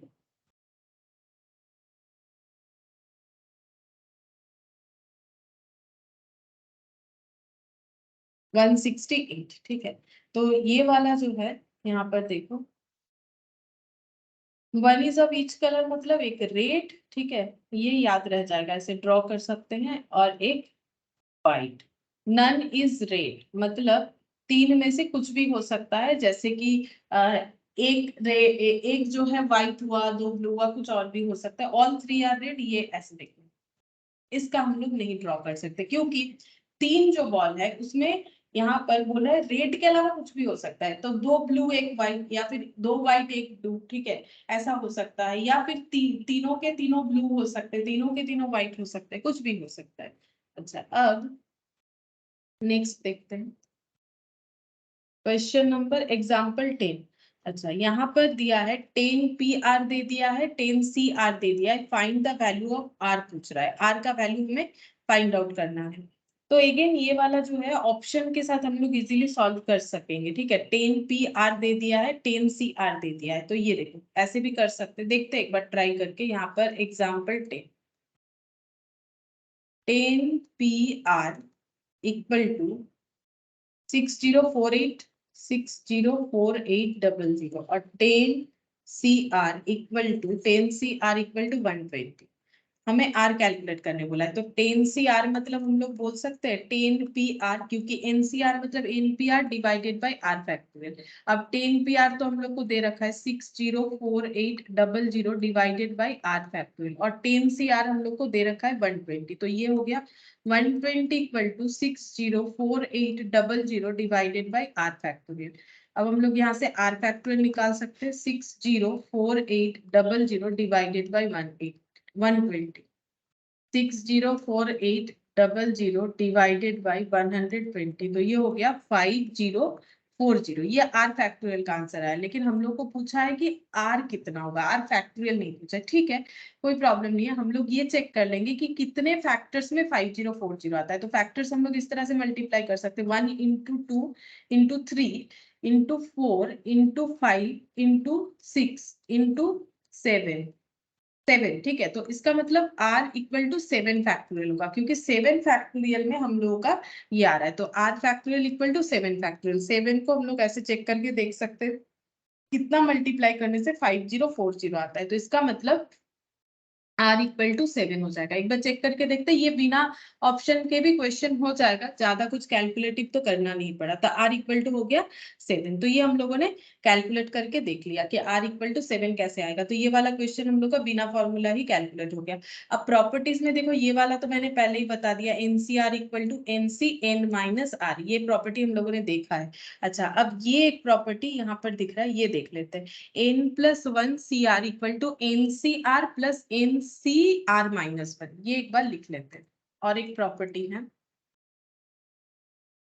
एक फॉर्मूला है, वो लिख लेते हैं। N+1 CR equal to NCR plus NCR-1। ठीक है, ये हम लोग का एक प्रॉपर्टी दिया हुआ है, तो इसका यूज देखेंगे, कहीं होगा तो हम लोग उसे यूज करेंगे। ठीक है, बाकी तो मैंने लिखवाया, वो भी प्रूफ के साथ साथ ही हम लोगों ने लिखा है। जैसे ये देखो, NC01 होगा, NCN1 होगा, ये भी हम लोगों ने चेक कर लिया। अच्छा, अब यहाँ पर एक क्वेश्चन दिया है, फाइंड आर। हम लोग को बोला है आर निकालो if 18CR equal to 18CR+2। तो ये हो गया एग्जाम्पल 11। NC 18CR, एन नहीं है, 18CR इक्वल टू अगर 18CR+2 है। ठीक है, हम लोग को कैलकुलेट करके क्या देना है, आर कैलकुलेट करके देना है। ठीक है, तो ये हो गया NCR इक्वल टू, देखो हम लोग को पता है कि NCR इक्वल टू क्या होता है, NCR-1 होता है, जो कंप्लीमेंट्री रिलेशन है। जैसे कि 5C2 का मतलब हो जाएगा 5C3, क्योंकि दो चीजों का सिलेक्ट करने का मतलब है तीन चीजों को नहीं करना, मतलब यहाँ पर ये वाला कंप्लीमेंट्री हो जाता है, वही वाला।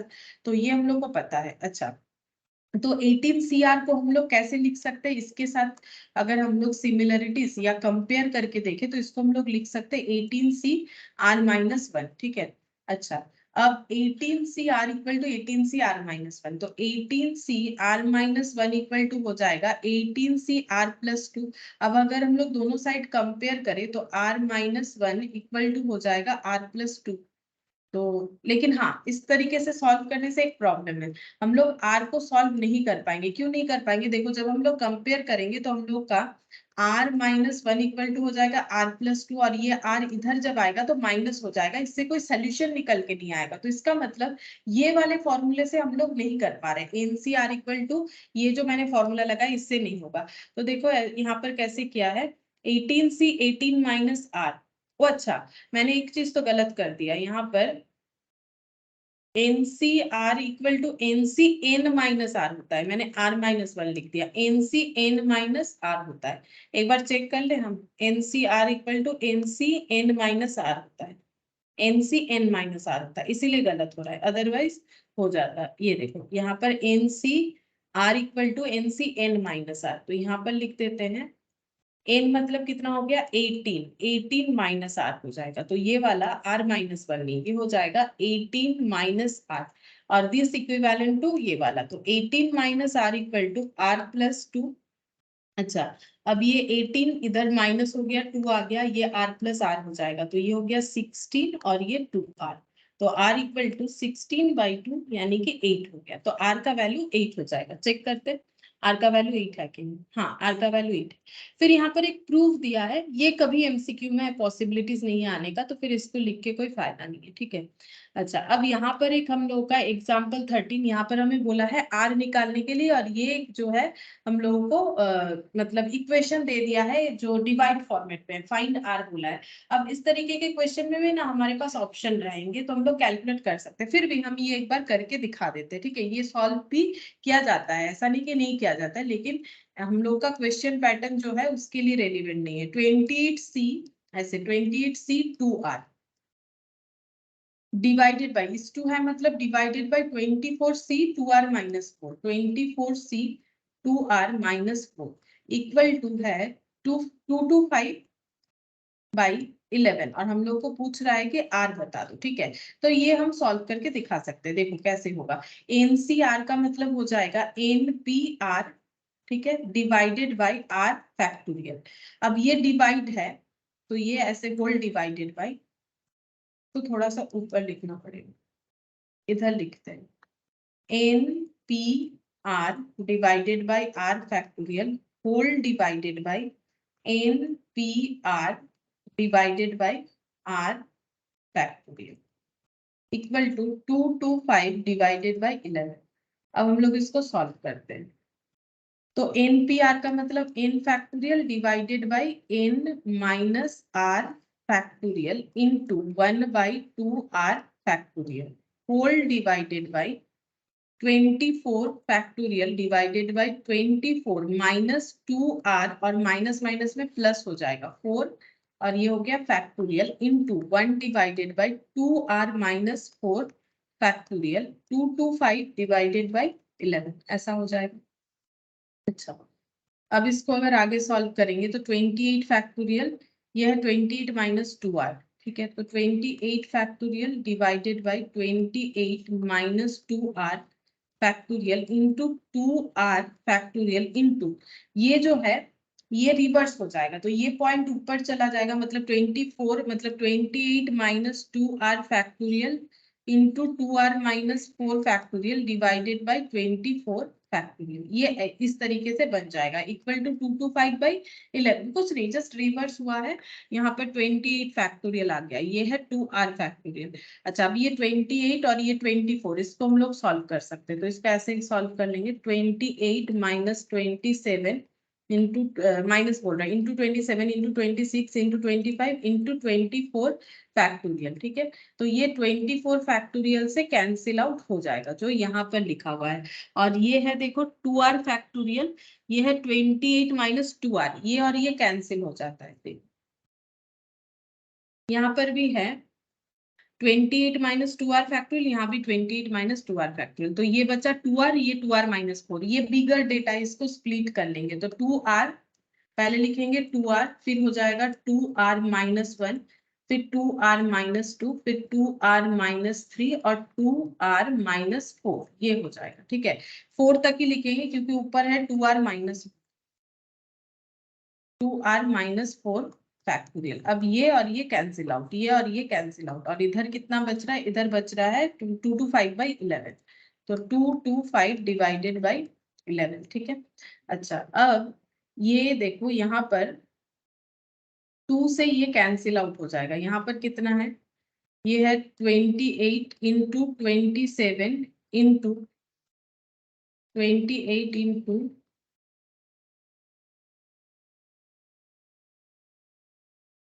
27 इंटू 26 इंटू 25, जितना भी आया डिवाइडेड बाई 2 कर लेते हैं, तो ये हो गया 2,45,700, ये पूरा कैलकुलेशन करके, तो ये डिवाइड करके 2,45,700, और डिवाइडेड बाई ये 2 से भी मैंने डिवाइड कर दिया, तो r बचा हुआ है 2r minus 1, 2r minus 2, 2r minus 3, और ये हो गया 225/11, ठीक है। अच्छा, अब ये क्रॉस मल्टीप्लीकेशन अगर कर लेते हैं, तो r into 2r minus 1, 2r minus 2, 2r minus 3, equal to 2,45,700 into 11 divided by 225 हो जाएगा, डिवाइडेड बाई 225 इंटू 11। तो ये आंसर हो जाएगा 12,012। ठीक है, ऐसा आंसर हो जाएगा। लेकिन देखो, इसको सॉल्व करने के लिए क्या करना पड़ेगा, सारा इंटू करके फिर उसमें क्यूब आएगा, तो वो सब कैलकुलेट करके देखना पड़ेगा। तो जरूरी नहीं है, मैंने जस्ट एक बार दिखा दिया। तो बस ऑप्शन यूज करके हम लोग कर सकते हैं। ये देखो, ये वाला कैलकुलेट होके आया हुआ है। तो यहाँ पर जो है इसको सिंप्लीफाई कर लिया इन्होंने अपने हिसाब से। ये अगर आर है, मतलब इसको ना एक्चुअली हम लोग कंपेयर करके ही कर सकते हैं। मतलब देखो, यहाँ पर 2r है, यहाँ पर 2r-1 2r-2 ऐसे करके गया है ना, तो इसको ऐसे लिया है इन्होंने 11 इंटू 28 इंटू, मतलब इसको थोड़ा थोड़ा सिंप्लीफाई किया है। तो ये देखो, ये एक फैक्टर में आ जाएगा 14 13 12 11, और ऐसे करने पे हमारे पास आंसर आ जाएगा। बेसिकली r का वैल्यू 7 होने से होगा। तो यहाँ पर चेक करके देख सकते हो, ये 7 हो गया, फिर ये हो गया 7 इंटू 2 14-1, तो ये हो गया 13।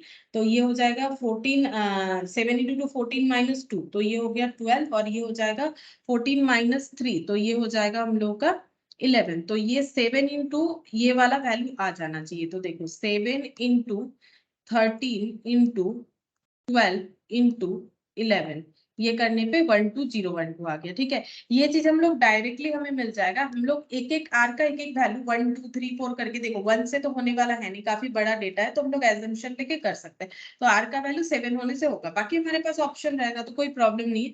मैंने एक बार दिखा दिया है क्वेश्चन, तो एक बार मैंने यहाँ पर दिखा दिया। फिर यहाँ पर बोला है फाइंड एक्स, एक्स का वैल्यू फाइंड आउट करना है अगर ये दिया हुआ है। ठीक है, तो हम लोग ये वाला करके देखते हैं। देखो एग्जाम्पल 14, यहाँ पर बोल रहा है 12C5 plus 2 into 12C4, 12C4 plus 12C3 equal to यहाँ पर 14C x, एक्स का वैल्यू फाइंड आउट करने के लिए बोला है। 12C5, इसका कंप्लीमेंट्री हम लोग लिख सकते हैं। यहाँ पर ये कंप्लीमेंट्री नहीं लिखेंगे तो ज्यादा बेटर होगा। तो 5 इंटू 4, ये हम लोग कैलकुलेटर पे करते हैं। देखो, ये 5 से लेके ये सिंपल इस तरीके से हो जाएगा, ये 5 से लेके 1 तक जाएगा, मतलब 5 फैक्टर होगा। तो 12 से लेके हम लोग 11 तक 5 फैक्टर लिखेंगे। 12 11 2 3, एक मिनट देख लेते हैं। 12 इंटू कुछ मल्टीप्लाई हो जा रहा है। 12 into 11 2 factor into 10 3 factor into 9 4 8, तो ये हो गया 95040 डिवाइडेड बाई 5 4 3 2 और 1, मतलब ये 792 होगा। तो इसको जस्ट कैलकुलेटर में करो, 792 हो गया। प्लस 12C4, मतलब 4 फैक्टर 12 इंटू, यहाँ पर 12 into 11 into 10 into 9, 4 factor divided by 24 हो जाएगा, क्योंकि 4 फैक्टोरियल मतलब ये होता है 495, और 12C3 मतलब यहाँ पर हो जाएगा 12 इंटू 11 इंटू 10, और 3 मतलब 6 है नीचे, तो ये हो गया 220। अच्छा, यहाँ पर इसमें 2 मल्टीप्लाई भी होगा, और 14CX। अच्छा, अब हम लोग इसको चेक करते हैं कितना हो जाएगा। 220 प्लस 792 495 इंटू 2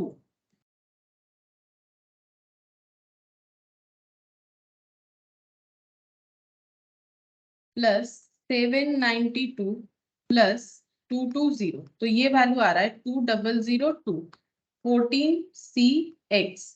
तो हम लोग को इसमें से एक्स का वैल्यू फाइंड आउट करना है, लेकिन इस तरीके से करने से शायद थोड़ा सा डिफिकल्टीज होगा। हाँ, हमें कुछ थ्योरम लेना चाहिए। ये तो वैल्यूज के हिसाब से निकालना मुश्किल हो जाएगा, क्योंकि यहाँ पर हम लोग एक्स कैसे निकाल पाएंगे।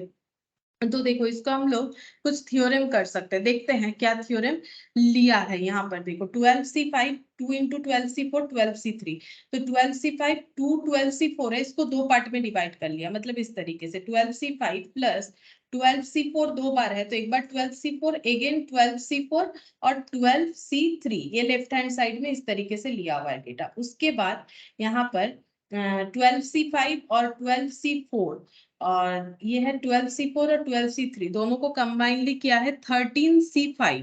अच्छा, और यहाँ पर क्या है 13C4।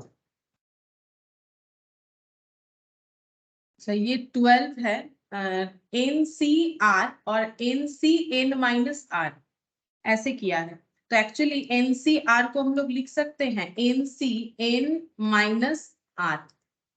नहीं, ऐसे करने से तो नहीं होगा। NCN, ये कोई ना कोई थ्योरम तो लिया है जरूर इन्होंने। ये रहा, हाँ वही लिया, NCR NCN-R। तो 14C5 जो है इसका मतलब हो जाएगा 14C9। 14C5 का मतलब हो जाएगा 14C9, वही वाला थ्योरम लिया है इन्होंने। NCR NCN-R ऐसे हो जाएगा, NCR इक्वल टू NCN-R। तो 12C5, 12C5 का मतलब यहाँ पर इसको हम लोग लिख सकते हैं 12C, 12 - 5 कितना होगा, 12 - 5 ये हो जाएगा 7। अच्छा, और ये 12C4,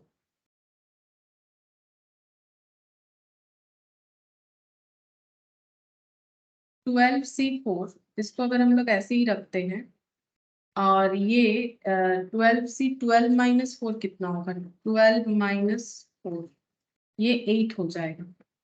इस तरीके से करेंगे। 14C6 इसको किया है 12C5, 12C4, 12C4, 12C3, यहाँ पर हो गया 13C5, 13C4।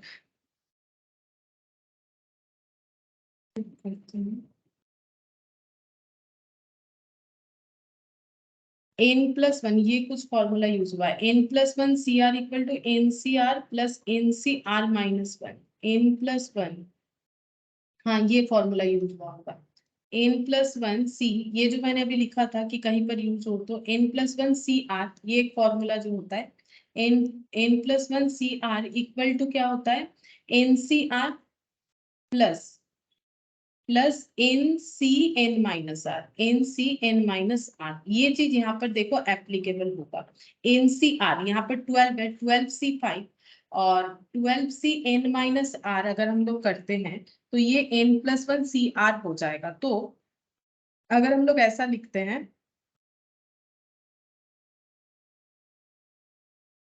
N-R, तो ये हम लोग का एक बार चेक करते हैं, N-R-1, हाँ ये देखो यहाँ N-R, R-1 होता है, ये R-1 होता है, ठीक है, तभी ना होगा, ये R-1। तो ये देखो 12C5 और 12C4 मतलब NCR और NCR-1, तो ये हो जाता है N+1CR, तो मतलब 12+1C, R कौन सा हो जाएगा 5, क्योंकि 5 - 1 करने से 4 आएगा। सिमिलर हम लोग यहाँ पर भी कर सकते हैं, क्योंकि ये क्या है NCR NCR-1, तो ये हो जाएगा N+1CR। तो इसको हम लोग कंबाइनली बोल देंगे 13C5 प्लस 13C4। तो फिर से NCR NCR-1 इसको हम लोग कंबाइनली बोलेंगे N+1CR, तो ये हो जाएगा 14CR। ठीक है, ये हो गया 14C5, जैसे इन्होंने कैलकुलेट किया है इस तरह से हो जाएगा 14C5। लेकिन हम लोग को बोला है, ये हम लोग का आंसर आया 14C5, लेकिन ये इक्वल टू कितना हो जाएगा, 14C5 इक्वल टू हो गया 14CX। हम लोग को x फाइंड आउट करने के लिए बोला गया है। तो यहाँ पर चेक करते हैं, x का वैल्यू 5 दिया है, ठीक है, देखो x का वैल्यू, एक तो यहाँ कंपेयर करेंगे तो x का वैल्यू 5 आ जाएगा। और एक तरीके से हम लोग कर सकते हैं, एक थ्योरम और भी होता है, दैट इज ये वाला NCR इक्वल टू NCN-R। तो 14C5 इक्वल टू NCN-R, मतलब ये हो जाएगा 14 - 5 यानी कि 7, 7 नहीं 14 - 5, तो ये हो जाएगा 9। ठीक है, ये हम लोग का कैलकुलेट होके कितना आ जाएगा, 9 आ जाएगा, 14C9 आ गया। ये हम लोग का 14C9 आ गया। अब हम लोग इसको ऐसे कंपेयर कर सकते हैं, तो 14C9, तो 14C9 इसको हम लोग कंपेयर करेंगे इक्वल टू 14CX। तो यहाँ से हम लोग बोल सकते हैं x का वैल्यू 9। देखो बाकी इतना हमें जरूरत नहीं पड़ेगा, अगर ऐसा क्वेश्चन भी आता है तो हमारे पास x का अलग अलग ऑप्शन होगा, तो उसमें तो आसान हो जाएगा, इसको सॉल्व कर लोगे और यहाँ पर x का वैल्यू पुट करके आंसर को मैच करने का कोशिश करोगे तो हो जाएगा। अदरवाइज ये क्वेश्चन एक अच्छा है, इससे ये थ्योरम याद हो जाता है हम लोग यहाँ पर n+1 CR ये वाला थ्योरम का यूज किया, वहां से जो वैल्यू निकल के आया उसको कंपेयर किया, कंपेयर करने से x का 5 वैल्यू आ रहा है। लेकिन अगर हम लोग इसको और एक थ्योरम में डालते हैं तब ये 14C5 ये हो जाता है 14C9, मतलब 5 चीजों को सिलेक्ट करने का मतलब है 9 चीजों को सिलेक्ट नहीं करना 14 में से, तो 14C5 का कंप्लीमेंट्री 14C9, तो ये भी इक्वल टू 14CX, तो देयरफॉर x इक्वल टू 9। तो x का यहाँ पर हम लोग दो वैल्यू जो है देख सकते हैं, एक 5 और एक 9।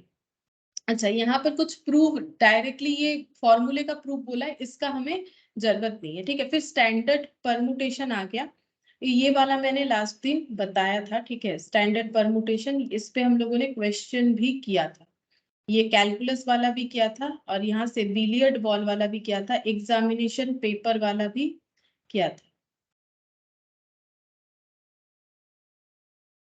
हाँ, ये वाला नहीं किया था। देखो यहाँ पर बोला है an examination paper with 10 question consist of 6 question in algebra and 4 question in geometry. At least one question from each section is to be attempted. In how many ways can this be done? ठीक है, तो ये हम लोग कितने तरीके से कर सकते हैं, ये वाला क्वेश्चन हम लोगों ने नहीं किया था। तो देखो, at least one question from each section, at least one का मतलब होता है एक या एक से ज्यादा, ठीक है। एटलीस्ट वन का मतलब होता है एक या एक से ज्यादा, तो इसका एक कंसेप्ट होता है, हम लोग वो कंसेप्ट एक बार देख लेते हैं। देखो कैसे करके होगा, हम दिखाते हैं। अच्छा, ये क्वेश्चन है और यहाँ पर ये वाला भी एग्जाम्पल 4, ये भी उसी तरह का है। एग्जाम्पल 4 यहाँ पर 5। अच्छा, पहले 4 5 6 कर ले क्या, ये सब एक जैसा है, फिर ये वाला बता देंगे। एग्जाम्पल 4 कर लेते हैं पहले, उसके बाद एग्जाम्पल 3 बताएंगे। उसके पहले का एग्जाम्पल तो हम लोग का कंप्लीटेड है। एग्जाम्पल 4 बता देते, फिर 3 बताएंगे। तो यहाँ पर बोल रहा है a man has 5 friends in how, ये बताएंगे तो वो वाला भी क्लियर हो जाएगा। A man has 5 friends in how many ways can he invite one or more of his friend to to dinner. तो एक पर्सन के 5 दोस्त है, ठीक है।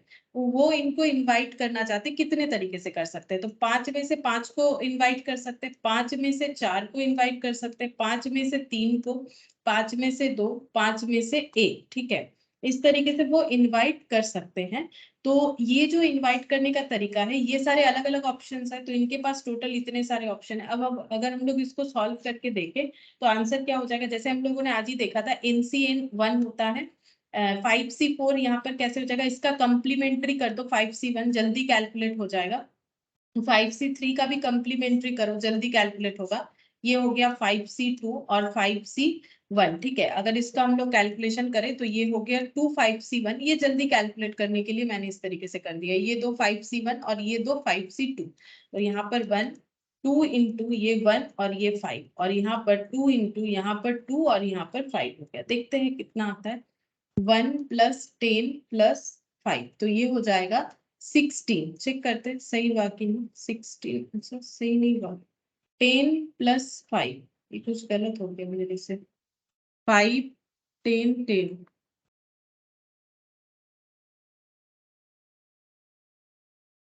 ये 1 हो जाएगा। यहाँ पर दो 5C1 है और यहाँ पर दो 5C2 है, तो 2 का मतलब, अच्छा यहाँ और एक होगा ना, 2 × 1, 5C2 4 × 4। हाँ 5 × 4, तो ये 20, ये 20 हो जाएगा, 20 और 10 30 और 1 31 हो जाएगा, हाँ 31 हो जाएगा। अब टैली हो रहा है, ठीक है। तो हम लोग इस तरीके से भी कर सकते हैं जैसे मैंने किया, ये थोड़ा सा मैथमेटिकल ज्यादा हो गया, अदरवाइज डायरेक्टली कर सकते हो, वो भी होगा। अब इस क्वेश्चन के थ्रू से हम बता देते हैं कि ये 2⁵ वाला कंसेप्ट क्या है। जब हमें ऐसा बोला जाएगा क्वेश्चन में कि हम लोग 1 या 1 से ज्यादा, ठीक है, नंबर ऑफ कॉम्बिनेशन ऑफ, ये देखो ऐसे अगर बोला जाता है, number of combination of n things when you have to select one or more things up to n, then हम लोग 2 टू दी पावर n-1 ये भी लिख सकते हैं, ठीक है। इस तरीके से भी हम लोग सॉल्व कर सकते हैं। 2 टू दी पावर n-1 ये कब एप्लीकेबल होगा? Number of combination of n things when you have to select one or more things. जैसे यहाँ पर बोला है एक या उससे ज्यादा फ्रेंड को वो इनवाइट कर सकते हैं, तो इस चीज को हम लोग 2 टू दी पावर n-1 करके भी सॉल्व कर सकते हैं। n मतलब नंबर ऑफ फ्रेंड्स, तो यहाँ पर हो जाएगा 2 टू दी पावर 5 मतलब 32 होता है, 32 माइनस 1 करो 30 बना आ जाएगा, ठीक है। तो ये फॉर्मूला तब एप्लीकेबल होता है जब हमें एक या एक से ज्यादा ऑप्शंस मिलेंगे सिलेक्ट करने का, तो यही वाला पॉइंट हम लोग यहाँ पर अप्लाई कर सकते हैं। एग्जाम्पल जो यहाँ पर 3 है, ठीक है। यहाँ पर देखो क्या बोला है कि an examination paper with 10 questions consist of 6 questions in algebra and 4 questions in geometry. तो 10 क्वेश्चन है जिसमें से 6 जो है वो अलजेब्रा का है, 4 जो है जियोमेट्री का है। At least 1 question from each section is to be attempt. At least 1 बोला है, ठीक है, मतलब एक या एक से ज्यादा हम लोग अटेम्प्ट कर सकते हैं। अच्छा, फिर बोल रहा है इन how many ways can this be done, कितने तरीके से ये हो सकता है, ठीक है। तो यहाँ पर देखो हम लोग के पास यहाँ पर 4 क्वेश्चन है, यहाँ पर 6 क्वेश्चन है, तो हम लोग कितना मैक्सिमम क्वेश्चन जो है ले सकते हैं? अगर हम लोग एल्जेब्रा वाला देखें तो वहां पर हो जाएगा 2 टू दी पावर 6-1, क्योंकि एल्जेब्रा का कितना सारा है, एल्जेब्रा का 6 क्वेश्चन है, तो एटलीस्ट 1 मतलब 1 2 3 4 5 6 हम लोग एक क्वेश्चन ले सकते हैं, एक से ज्यादा यानी 2 3 4 5 6। और वही जियोमेट्री में हम लोग मिनिमम 1 और मैक्सिमम 4 क्वेश्चंस ले सकते हैं, ठीक है। अब ये दो चीज हमें एक साथ करना है और 10 क्वेश्चन का आंसर देना है, तो ये दोनों को क्या करना पड़ेगा? कंबाइनली लिखना पड़ेगा। 2 to the power 6-1, 2 to the power 4-1, ये दोनों मल्टीप्लाई हो जाएगा। अब इसका जो है कैलकुलेशन नहीं किया, जस्ट आंसर दिया। यहाँ से देखो एक बार बताते हैं क्या बोला है। A student must answer at least one question from each section. He may answer all question from each section. जब at least बोलता है तो कम से कम एक क्वेश्चन का आंसर देना ही है हमें हर एक सेक्शन से। तो कम से कम एक मतलब एक या एक से ज्यादा। फिर क्या बोल रहे हैं? एल्जेब्रा जहां पर 6 क्वेश्चन है, ही में आंसर ए क्वेश्चन और may not answer it. There are two alternative associated with each of the 6 questions. Hence, by the generalized fundamental principle, we can deal with 2 question. जरूरत नहीं हम लोग इस तरीके से करने का जरूरत नहीं, हम लोग को पता है कि अगर 1 और मोर देन 1 होता है तो किस तरीके से होगा, तो हम लोग के पास वही ऑप्शन है 1 और मोर देन 1। तो हम लोग यहाँ पर क्या कर सकते हैं? एग्जाम्पल जो 3 है उसके लिए हम लोग जो एल्जेब्रा वाला क्वेश्चन है उसमें हम लोग करेंगे 2 टू दी पावर 6-1, ठीक है। और जो हम लोगों का एल्जेब्रा नहीं, ये हो गया हम लोग का हाँ एल्जेब्रा, और जो जियोमेट्री वाला है उसमें हो जाएगा 2 टू दी पावर 4-1। तो इस तरीके से अगर हम लोग यहाँ पर कैलकुलेट करेंगे, अब वैसे यहाँ कैलकुलेशन करने के लिए बोला नहीं है, मतलब कैलकुलेट कर किया नहीं है, अगर कर सकते हैं तो कर लेंगे, कैलकुलेटर में तो हो ही जाएगा, इसमें कोई प्रॉब्लम नहीं है। मल्टीप्लाई करोगे तो आंसर आ जाएगा। 4 वाला भी हो गया। अब 5th नंबर देखो, there are 7 men and 3 ladies, find the number of ways in which a committee of 6 can be formed of them if committee is to include at least 2 ladies, ठीक है। तो हम लोग को क्या बोला है 5th नंबर का? देखो बोल रहा है कि 7 men और 3 ladies है, 7 men और 3 ladies है, ठीक है। और हम लोग को बनाना है कमिटी जहां पर कितने लोग रहेंगे? 6, ठीक है। और एटलीस्ट 2 लेडीज होना चाहिए, तो कॉम्बिनेशन इस तरह से होगा। एटलीस्ट 2 लेडीज अगर कंफर्म है तो यहाँ 2 लेडीज लेने से यहाँ पर 4 मेल लेना पड़ेगा, तब तो जाके 6 वाला कंसेप्ट मतलब 6 टोटल लोग जो है ये कंप्लीट होगा। अच्छा, और क्या हो सकता है? यहाँ से अगर 3 लेडीज ले लेंगे, एटलीस्ट 2 बोला है तो 2 से ज्यादा भी ले सकते हैं, तो यहाँ से 3, तो ये हो जाएगा 6। तो इस तरीके से हो सकता है, ठीक है। ये दो मुझे कॉम्बिनेशन यहाँ पर दिख रहा है। अब हम लोग इसको अगर कैलकुलेट करेंगे तो कैसे हो जाएगा? ये देखो, 7 में से 4 तो 7C4 इंटू ये 3 में से 2 तो 3C2, ये मल्टीप्लाई हुआ क्योंकि ये दोनों चीज हमें एक साथ करना है। ये तो मैंने जस्ट लिखा है कि 6 लोग कैसे बन सकते हैं, तो अब ये 4 कौन होंगे उसके लिए तो कॉम्बिनेशन का जरूरत है। फिर 7C3 इंटू 3C3, ठीक है। अब इसका कैलकुलेशन करना पड़ेगा, एक बार जस्ट चेक कर लेते हैं। 7C4 3C2 और 7C3 3C3, ठीक है। अच्छा, 7C4 मतलब 4 3 2 1, ठीक है। यहाँ पर हो जाएगा 7 6 5 4। अच्छा, 3 to 1 का मतलब 2 into 1 3 into 2। अच्छा, इसका कैलकुलेशन कर लेते हैं। तो 7 6 5 4 डिवाइडेड बाय 4 फैक्टोरियल मतलब 24 डिवाइडेड बाय 24। तो ये 24 ही आएगा क्या? 7 इंटू 6 मैम 35 आ रहा 35 35 और 3 7 35। अच्छा, ये 7 C 3 3 2 1 7 6 5 और ये हो जाएगा 3C3। 3C3 मतलब कितना हो जाएगा? तीन में से तीन चीज सिलेक्ट करने का कितना तरीका हो जाएगा? Ma'am 3C 35 times 3। 35 मतलब ये पूरा। हाँ 35 टाइम्स 3 होगा। और ये वाला 3C3 ये तो 1 हो जाएगा। मैम पहले वाला 105 होगा। 35 टाइम्स 3 35 इंटू 105। अच्छा, तो ये हो जाएगा 735। ठीक है, अब ये दोनों का टोटल करेंगे तो ये हो गया 140। देखते हैं 140 होगा कि नहीं। 105 और 35। हाँ, तो टोटल 140 जो है ऑप्शंस हो जाएंगे। ठीक है, 140 तरीका हो जाएगा। तो ये हो गया हम लोग का एग्जाम्पल 5। अच्छा, अब ये वाला क्वेश्चन जो है एग्जाम्पल 6, इसमें देखो ये वाला अच्छा क्वेश्चन है। एग्जाम्पल 6, इसमें क्या बोला है? इसमें बोला है कि find the number of ways of selecting 4 letters from the word examination there are examination. ठीक है, हमें बोला है कि 4 लेटर कैसे सिलेक्ट कर सकते हैं वर्ड एग्जामिनेशन से। ठीक है, सिलेक्शन बोल दिया है तो वर्ड है एग्जामिनेशन। ठीक है, तो एग्जामिनेशन में यहाँ पर टोटल कितने लेटर है पहले काउंट करेंगे। 1 2 3 4 5 6 7 8 9 10 11 11 लेटर है। अब इसमें हमें देखना पड़ेगा कि एक जैसा कितना सारा लेटर है। ये देखो यहाँ पर क्या है, 8 डिफरेंट काइंड ऑफ लेटर, जैसे E X A M I N, फिर से ए टी आई ओ और एन। ठीक है, तो यहाँ पर अगर हम लोग देखें तो ए आई आई और एन एन। ठीक है, ये देखो ये एक जैसा है। ये देखो ए आई आई एन एन और बाकी ये दोनों एक साथ मानेंगे एन एन, और बाकी क्या बचा? बाकी बच रहा है ई जो सिंगल सिंगल है, एक्स एम टी और ओ। ठीक है, ये सब सिंगल है।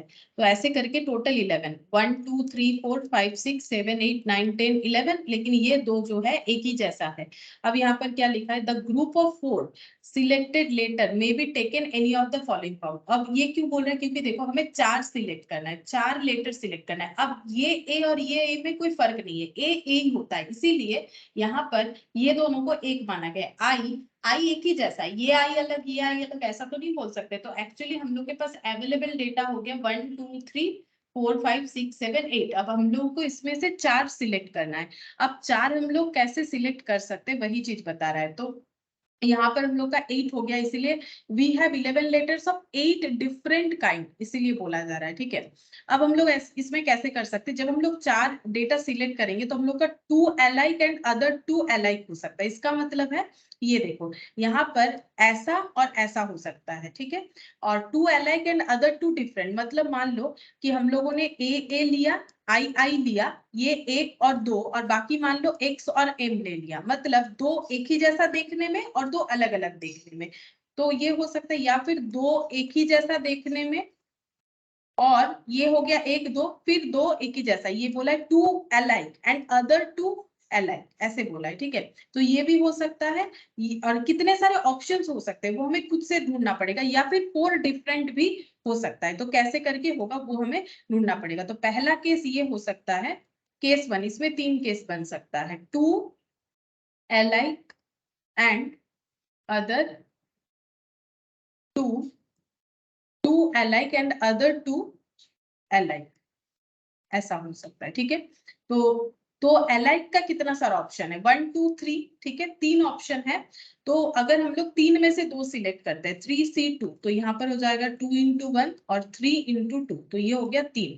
मतलब देखो अगर हम लोग AA और II लेते हैं तो भी होगा, ये देखो ये हम लिख के भी दिखा सकते हैं, ये 3 होगा, AA II ये चलेगा 4 सिलेक्शन, या फिर IINN ये हो सकता है, या फिर AANN, बस यही तो हो सकता है सिलेक्शन, और तो कुछ नहीं। तो ये 3 हो सकता है अगर हम लोग एलाइक एलाइक ले रहे हैं, इसको बोलते हैं एलाइक एलाइक हो गया, ठीक है। और एक ऑप्शन हो सकता है 2 एलाइक एंड अदर 2 डिफरेंट। तो हम लोग के पास n कितना हो जाएगा, जैसे यहाँ पर n 3 हो गया था, ठीक है, एलाइक वाला 3 है, 3 में से 2, और अगर हम लोग को 2 एलाइक लेना है तो वहां पर एलाइक वाला तो n 3 था और अदर 2 डिफरेंट लेना है, तो 3 4 5 6 7 8, तो हम लोग के पास n हो जाएगा इस केस में 8। तो 8C कैसे लिखना पड़ेगा, यहाँ पर हमें 2 पेयर में करना पड़ेगा, 8 तो हो जाएगा लेकिन हमें 2 पेयर में करना पड़ेगा। जैसे देखो ये वाला, ये 3 में से कोई एक लेना पड़ेगा, है ना, ये देखो यहाँ पर क्या करना पड़ेगा, 3 में से कोई एक, 3 मतलब ये तीनों में से कोई एक लेंगे तब हो जाएगा 2 एलाइक, और अदर 2 डिफरेंट, डिफरेंट कितने सारे, 1 2 3 4 5। अब ये 5 में से कितना लेना पड़ेगा, यहाँ पर एक लेने का मतलब 2 लेटर आ चुका है, तो हमें 3 लेटर लेना है, तो यहाँ पर भी 1 लिखना पड़ेगा, तो ये हो गया 1 3 और ये 5 और 1, तो मतलब 15 हो जाएगा। चेक करते ये वाला, तो ये गलत हो गया मेरा, 3C1, ठीक है, ये 7C2 होगा, 7, अच्छा 1 2 3 4 5, अच्छा हाँ, तो ये देखो यहाँ पर 7 दिया है, 2 एलाइक एंड अदर 2 डिफरेंट बोला है, तो 3C1 ये तीनों में से कोई एक ले लिया हम लोगों ने, और बाकी बचा 5, और ये दो में, तीनों में से अगर कोई एक ले रहे हैं, तीनों में से कोई एक ले रहे हैं, 5 6 7, फिर हाँ ये देखो जैसे हम लोग करते हैं ना टोटल, हमें वैसे ही करना पड़ेगा। जैसे अगर 2 एलाइक लेना चाहते हैं तो ये 3 में से ही कोई 2 को लेना पड़ेगा, लेकिन 2 एलाइक लेंगे तो हम लोगों को, और अदर 2 डिफरेंट, तो हम लोग का ये देखने में कैसे होगा, ऐसे हो सकता है AAEX ऐसे हो सकता है, या फिर AA उसके साथ XM इस तरीके से, या फिर NN उसके साथ कुछ और, लाइक मान लो यहाँ पर TO, इस तरह का अलग अलग कुछ भी हो सकता है, तो हम लोग को ये समझना पड़ेगा कि कैसे बनेगा। तो ये देखो यहाँ पर हमें 3 में से एक लेना है, तो 2 एलाइक हो जाएगा, 3 में से एक लेना पड़ेगा, हाँ। फिर बचे हुए जितने भी है उसमें से हमें कितना लेना पड़ेगा, उसमें से हमें 2 लेना पड़ेगा। क्यों 2 लेना पड़ेगा, क्योंकि ये तो एक कंसीडर हो रहा है ना, ये एक कंसीडर हो रहा है, तो यहाँ से हम लोग को 2 लेना पड़ेगा, तो 2 लेंगे, और बचे हुए डेटा कितने सारे हो जा रहे हैं, ये 3 में से अगर एक चला गया तो 1 2 3 4 5 6 7, इस तरीके से हमें 7 काउंट करना पड़ेगा। अब ऐसा क्यों हो रहा है वो भी बताते हैं, देखो 2 एलाइक बोला है, मतलब AAIINN से एक ले लिया, तो ये पेयर या फिर एक ये वाला पेयर, कुछ ना कुछ एक हमें मिल ही जाएगा। फिर बचा कितना, ये तो इंडिविजुअल 1 2 3 4 5 बच रहा है, ठीक है, और अदर 2 हमें बोला है डिफरेंट होना चाहिए, तो अदर 2 अगर डिफरेंट होगा मतलब 2 एक जैसा और अदर 2 डिफरेंट होगा, तो इस केस में हम लोग का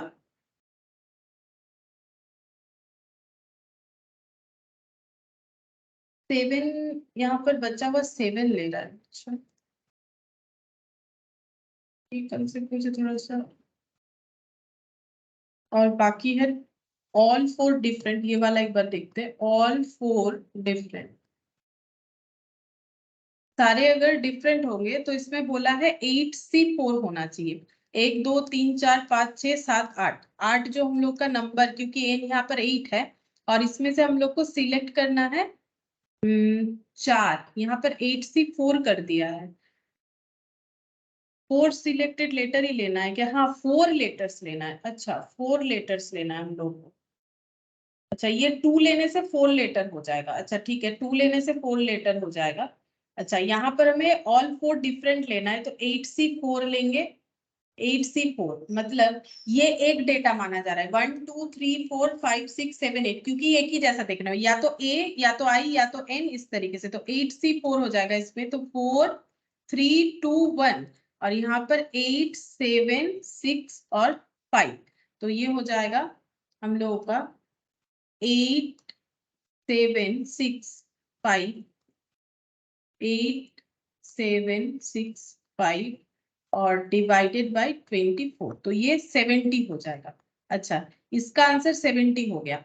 अच्छा, ये वाला 7 इसीलिए हो रहा है क्योंकि ये सब इंडिविजुअली एक एक काउंट हो रहा है ना, तो अगर हम लोग 3 में से एक ले लेंगे तो बाकी 7 ही बचेगा, क्योंकि टोटल 8 है। यहाँ पर n का वैल्यू 8 हो जा रहा है, 11 से रिड्यूस होके, क्योंकि अलाइक डेटा है। ठीक है, अगर सिर्फ 2 अलाइक लेना है तो अलाइक वाला तो हमारे पास, मतलब ये चीज हमें लेना ही नहीं है, तो 3 में से 2। ठीक है, क्योंकि ये सब मिला के 8 माना गया है। तो अब हमें क्या करना है, ये चीज लेना ही नहीं है, 2 अलाइक एंड अदर 2 अलाइक, तो हमें 3 में से ही 2 लेना है।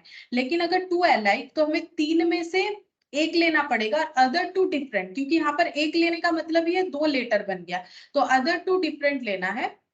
तो बाकी कितने बचे, अगर 3 में से एक चले गए तो बाकी 8 में से एक चला गया तो 7 बचा, तो 7C2 लेना पड़ेगा। ठीक है, तो यहाँ पर एक लेने से ही तो 2 लेटर हो जा रहा है, यहाँ पर 2 इसीलिए 4 बन गया। ठीक है, और यहाँ पर 8C4 क्योंकि सब अलग अलग चाहिए, तो 8C4, तो 1 2 3 4 5 6 7 8, 8 में से 4, तो 8C4 इस तरीके से होगा। ठीक है, तो ये अलाइक और मतलब ऐसा अगर होता है कि पेयर्स में रहता है तो इस तरीके से कैलकुलेशन होता है। इसके बाद हम लोग का देखो, ये सारा ही मैंने एग्जांपल्स करवा दिया। एक्सरसाइज 5C और 5D बचेगा, मतलब अब हमें और कोई कंसेप्ट का जरूरत नहीं है, बस ये दोनों एक्सरसाइज अगर हम लोग कर लेंगे तो हम लोग का ये कंप्लीट हो जाएगा। ठीक है, तो एक्सरसाइज 5C और 5D हम लोग नेक्स्ट क्लास में स्टार्ट करेंगे।